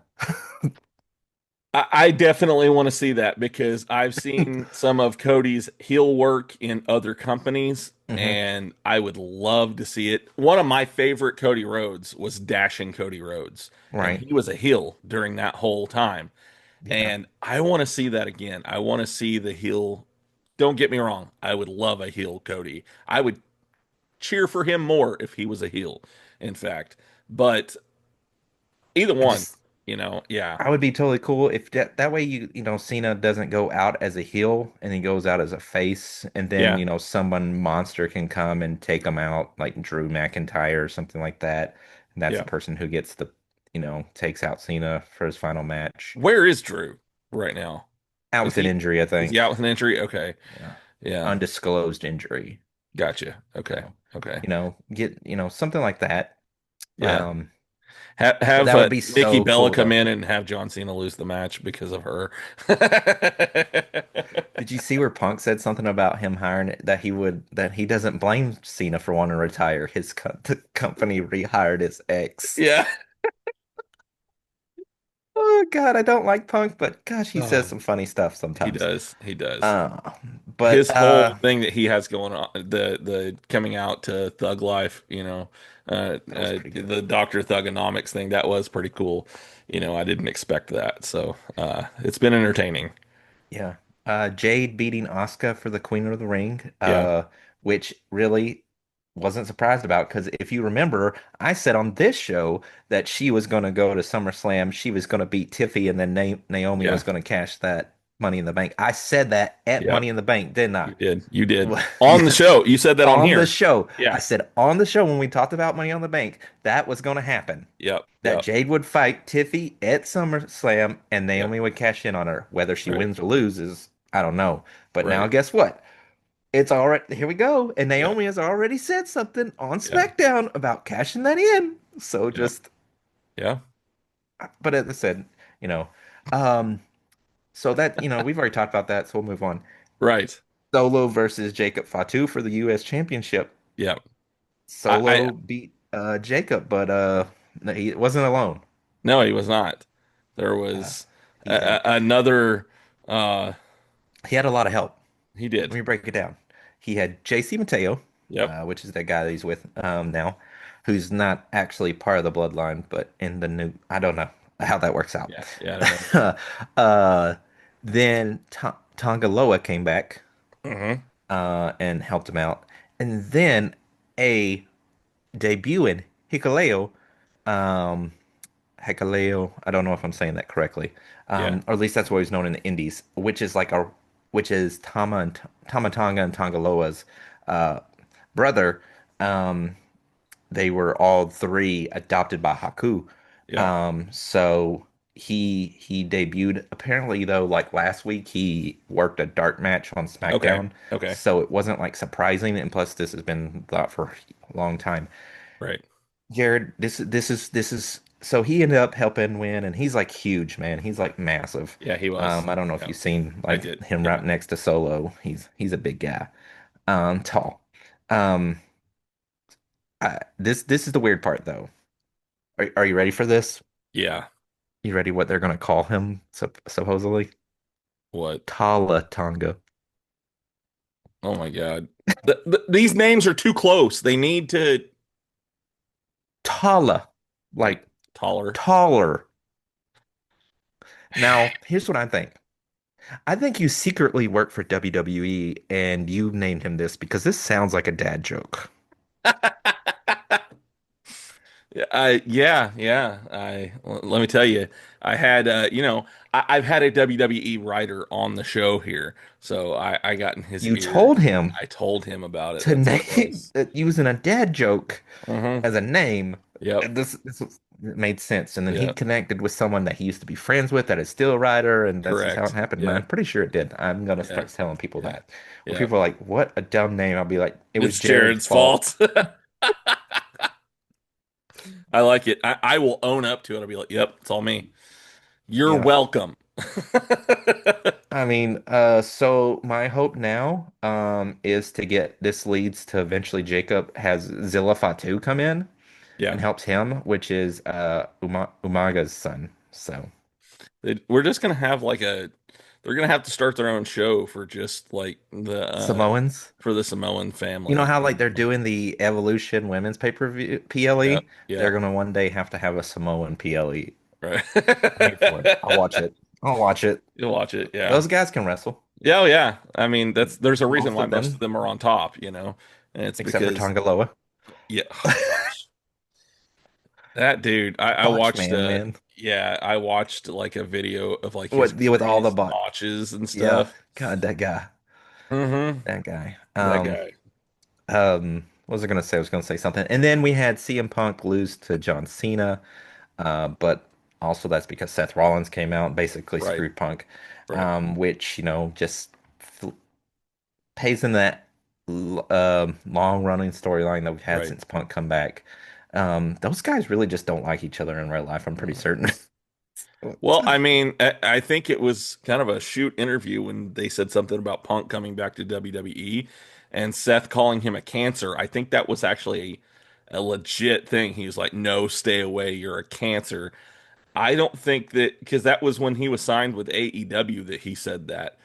So unless Well, he knew he the said that since future, then. yeah, unless he could see the future, and for some long-term storytelling, then yeah, I don't know. It's no, I think you're right that there's some real animosity there. Yeah. But I mean, we knew that was going to happen because Right.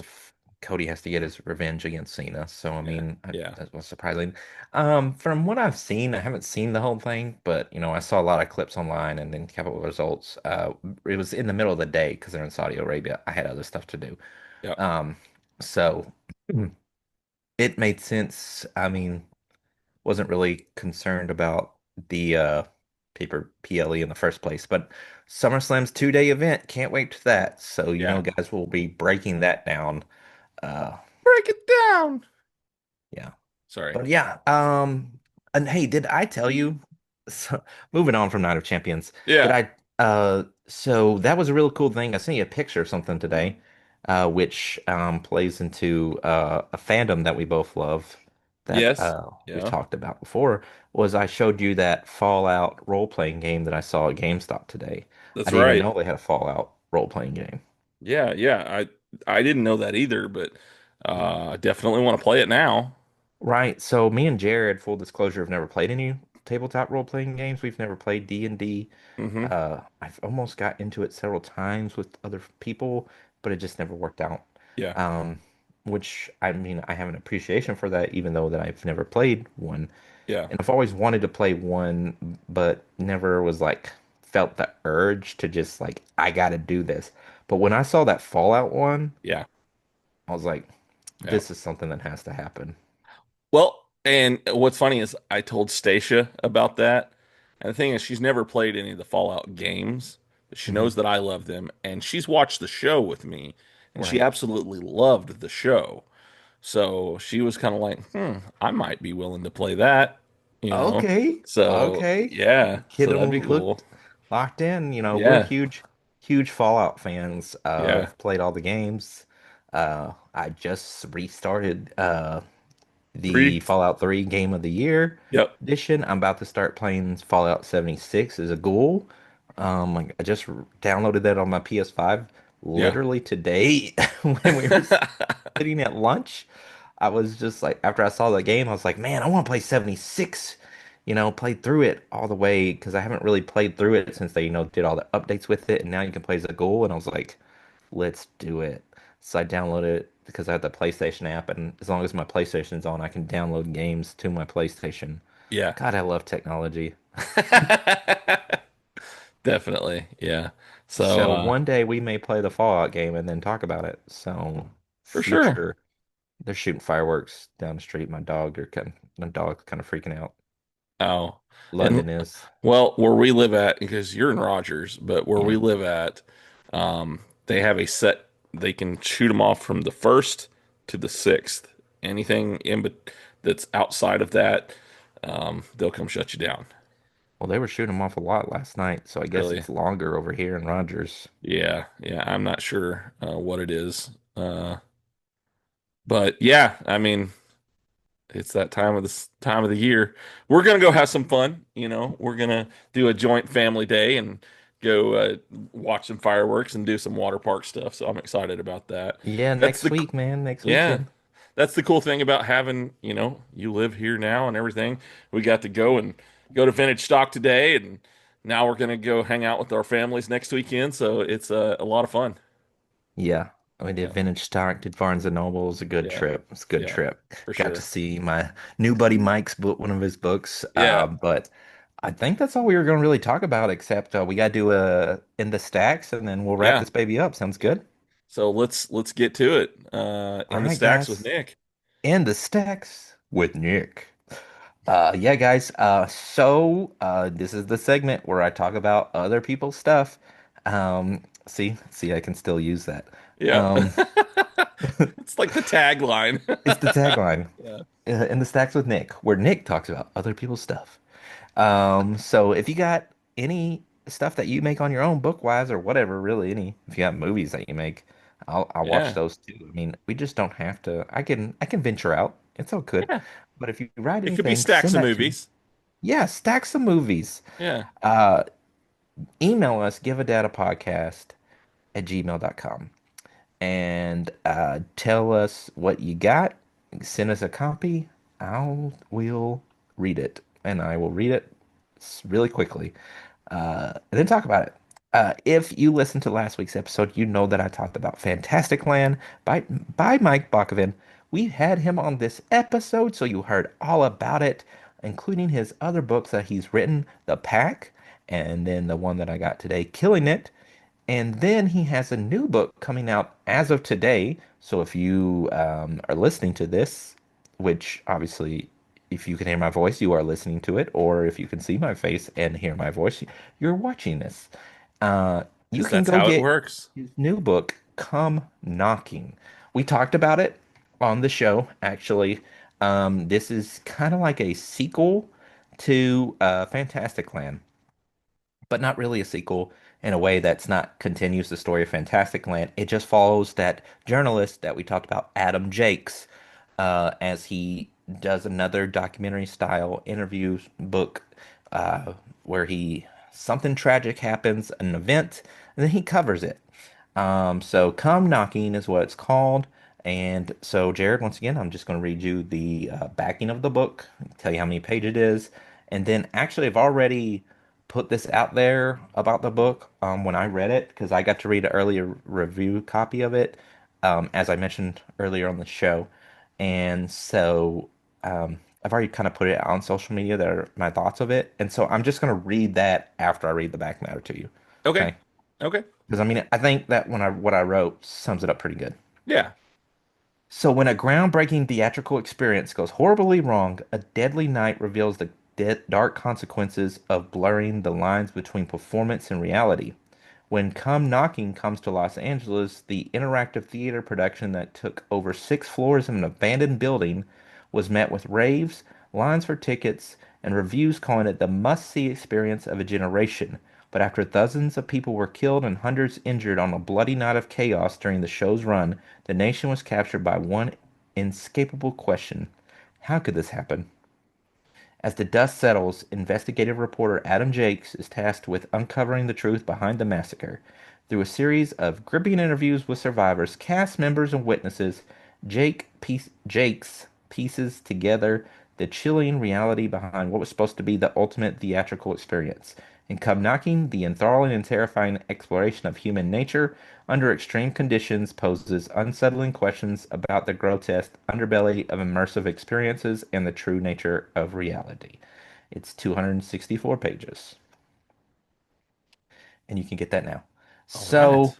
so Jared, I kind of sold you on Fantastic Land, and you said now that you know about the audio version, you're gonna listen Yeah. to it. Yeah. So this is f follows Adam Jakes again, same style. I mean, the Right. book's in the same style, so it's kind of familiar, Yeah. but in a way it's different because Fantastic Land was told about the theme park, right, that I talked about, Fantastic Land, that's Mm-hmm. down in Florida, in this reality, like this alternate Earth in a way. for 5 weeks, these people were stuck there, and then chaos just happened. So society broke down, right? Yeah. This is like so this theater, it's like an interactive theater experience. You kind of like it's on 6 floors. You kind of like there's a story like that's woven in here, like a theater, like a play or something.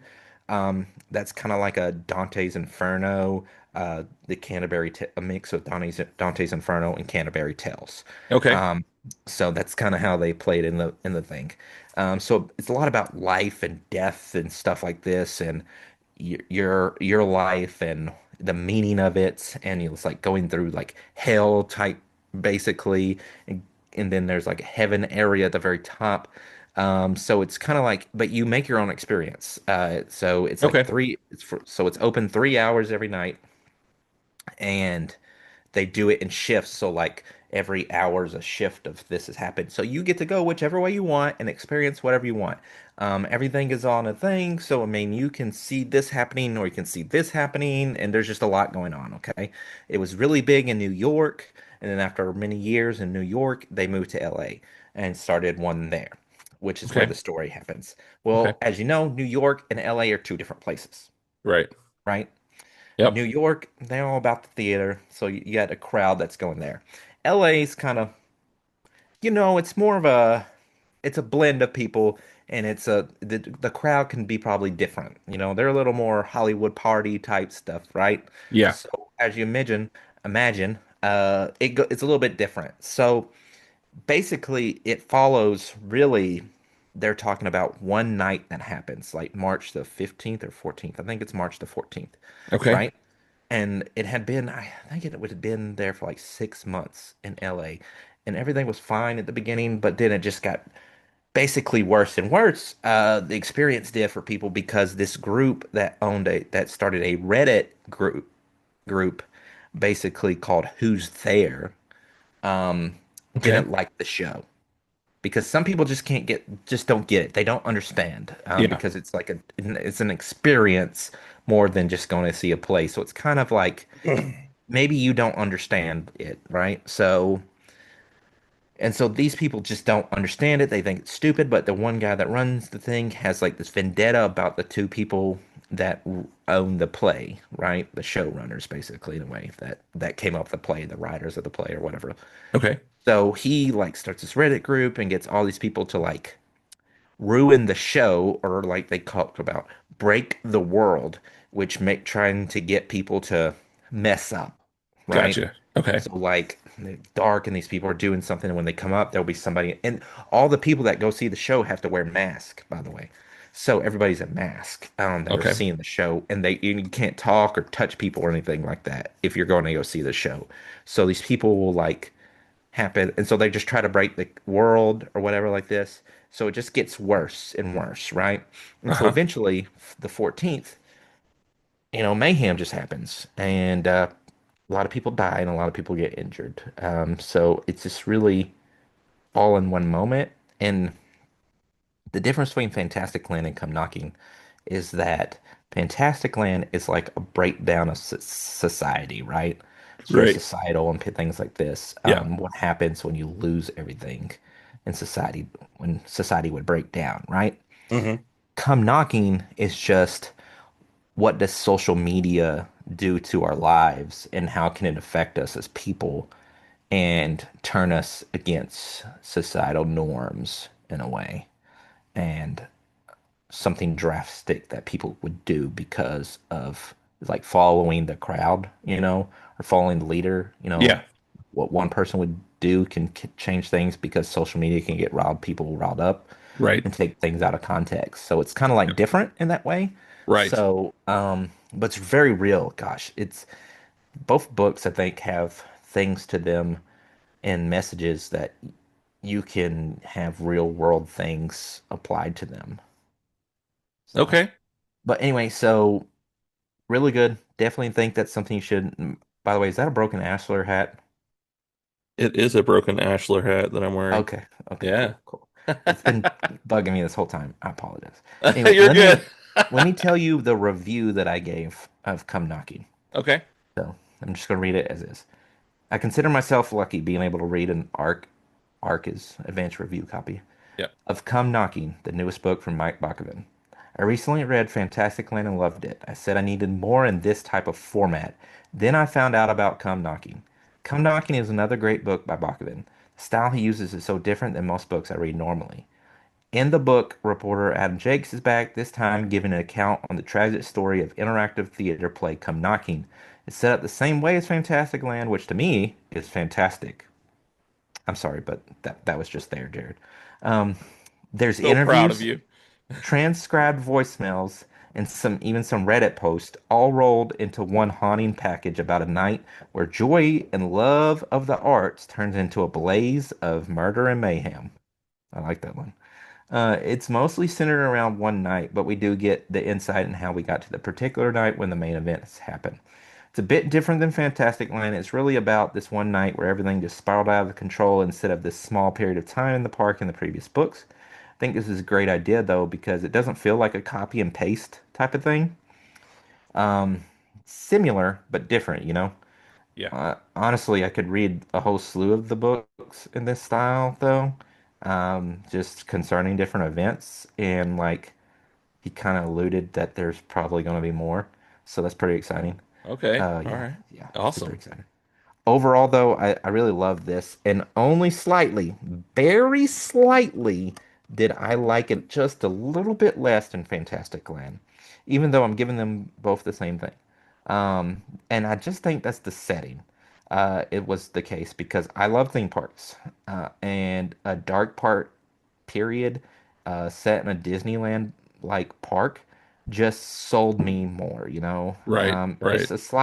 It's slight though because the book is written just as well as if not better as the other one, and it may be better written Yeah. than Fantastic Land because it actually kind of drew me in a bit more, but I just don't have like a love for theater like that. I Yeah. mean, I like Yeah. seeing plays and stuff, but I'm not like super, super into it as You much could as maybe relate people. more. Yeah, yeah, I just Yeah. relate more. Yeah. Even though, like I said, I read Come Knocking faster. Yeah. Um, but anyways, that's neither here. Honestly, as I said in my thing, I really am just arguing semantics with myself because Yeah. it's just like, but Come Knocking, it's really an excellent read for any thriller or horror fans. I can't wait to see what Bachman does after this, honestly. Hopefully more following Adam Jakes. Yeah. But we'll see. All I know is no matter what book comes knocking at my door, I'm gonna read it. And I'm not even sorry for that one, Jared. That's awesome. You like that? I did. I really liked Okay, that. 4.5 stars out of 5 stars, and you know that's as most as I'm going to give anything. So definitely go get Come Knocking today. You can get it. Look it up. They're probably going to have it at Barnes and Noble because I mean, just today, me and Jared saw um, the Fantastic Land and killing We it. did. So We did. Yep. odds are you can get it, and I think it's in this one's going to be in hardcover. So yeah, if not, you can always buy it on get it on your Kindle. So. All right. But yeah, so that we're gonna wrap things up for today. So we want to thank our podcast networks like the OIW Podcast Network and the Zero to Hero Podcast Network. So if you want to listen to other podcasts and other shows, both of those networks are great. They have tons of other content that you can go listen to and fall in love. Not too much in love because love you love us the most, but you can Exactly. love other people. It's okay. It's Right. okay. Right. We'll share, but remember, Yeah. number one. And also if you want to go back and you want to look at some of the other episodes that we've done, make sure that you do that as well. We do have some awesome podcast networks that we're a part of, but uh, if you're not going to go listen to them, listen to some of our stuff too. We've got I believe this is episode 159. So there's 158 other episodes you can go listen to. Let's go ahead and say 157 because I don't want you listening to episode one because that was awful. But, it's still there. If you want to listen to it, just be warned, it's nothing like what the show is Remember, guys, now. pilots are never like the rest of the show. Correct. Yes. So, Sometimes they don't even have the same people. yeah, I mean, it was me, I was sitting in the garage during Some this people snowstorm. grow in between the pilot and the second Correct. episode. Correct. Okay? Yes. Yeah. Well, the first episode didn't even have like an interview. It was just me like saying, "I'm so happy to do a podcast." Oh, you didn't You have know, anybody? You just talked the no, whole time by I yourself? just talked. I talked about Buffy and I talked about Raw because it was like Raw is war and Buffy like shared the same anniversary of when they started and Oh, stuff. okay. So I talked about both of those. And it was the day after Mario Day because my first episode was March 11th and Mario Day is March 10th. So Cool. I was just, kind of this little geeky dad dude that had no idea what he was doing. So 157 other episodes for you to go listen to with other guests and plenty of awesome content. There is, if you don't count the time that Nick has been a guest on the show, then I believe there is 8 times that you can go back and listen to Nick on other episodes as well if you like hearing his voice on the show. Yeah, And and those are more like me being interviewed. So if you want to hear about right, the other stuff that I right. do outside of this show, you can Yeah, do that. But if you like geeky dads like us, then yeah, listen to our brother podcast that we have. We that's have right. If You Give a Dad a YouTube channel from Ty Tiger, and If You Give a Dad a Cosplay from Cosplay Dude 637. Right. They have some really cool content, kind of giving you tips and tricks on how to either start your own YouTube channel or how to start doing cosplays. They've got some really cool videos out there to kind of give you an idea of how to start without breaking the bank too. I know that Ty has some videos on there reviewing different products saying, hey, this camera works great and it's not going to kill you to get this one. Or he's done like a blog over the past. And then Cosplay Dude has done videos just talking about cosplay and getting started and getting over that some people have almost a fear of, well, what are people going to think of me if I do this? But he kind of explains how it's just about having fun and anybody can do a cosplay. So go out there, check those out. They've got some really awesome content. Also, if you like the ending theme song that we have on this show, that is DCure who made that for us. I was supposed to be having him back on with an interview, but he's got some stuff going on. And so we've kind of had to put that on the back burner for now. I know some of you guys probably were a little excited about having him on the show, but life happens, things happen, Life be and lifing. life be lifing. And so, we're not going to be getting him on the show anytime soon. Maybe in the future we'll be able to do it. But thank you to him for creating that for us. He did that about 2 years ago, almost 3 years ago, that he created that theme song. And so, really appreciate it. And if you like the way his music sounds, make sure you go out there and you listen to his stuff. We've got him in our show notes as well. Yeah. But guys, do you like the show? If you like the show, make sure you let us know. Give us a Yep. like, give us a rate, review on whatever podcast, network, podcast place, whatever they're called, that you listen to Podcatcher. whatever podcatcher that you listen on, they just pull you in there with the podcast and just Yep. all that. Go ahead and give that a 5-star review, unless you don't want to give us a 5-star review. But hey, just give us any review. We'll take any Yeah. stars that you want to get, because at least give us some feedback if you don't give us a 5-star review of why you're giving a lower star review. Maybe we can make the show better. Right. No, we can't get rid of me or Jared, but hey, we can maybe change things up in some other way. You want a dog? I got a dog. Come here. We can get him on the show too. I mean, good boy. All right. See, he's over there. So whatever we got to do, but make sure you also share. Share the episodes with your friends. Share the episodes with your enemies. Share them with your family. Yeah. Share them with your dogs, because that's man's best friend. And they like to listen to stuff and watch stuff too. Did you know that? It's Jared's true. dogs watch stuff all the time, They like do. Sonic the Hedgehog. They do. Yeah. Every day Fun we put stuff. that on. Actually, yesterday I put on Yo Gabba Gabba for him. See, guys, dogs like stuff too, so make They sure do. that you share. Yeah. And I don't think that. Oh, yes, don't forget Original Geek.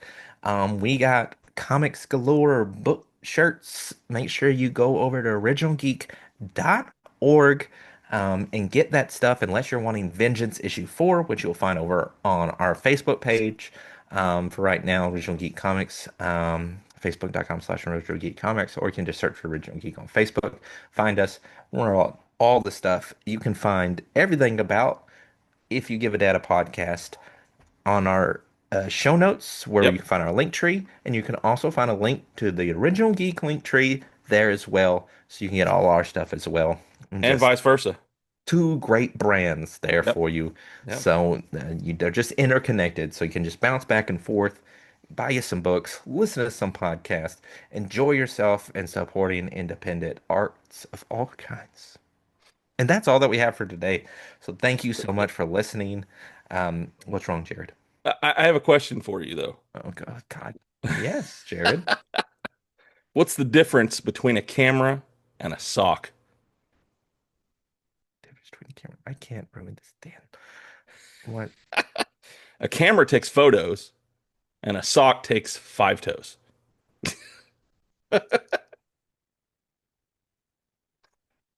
Oh, yes. That's right. Let it sink in. Yep. Let it wash over you. That's right. Yes. I need a shower, like a wet shower, cold shower. Well, every shower should be wet, I think. So, anyways, we love you guys. We hope you have a wonderful week, and we will see you next time. Bye. What else would you even want to listen to? It's old news if you give a dad a podcast. Then it would be of you to give it a spin or two. Or go to your room. I'm in my room grounded, but I got a podcast on. I think I lost Nick. He's frozen. I'm doing this on my own at the moment.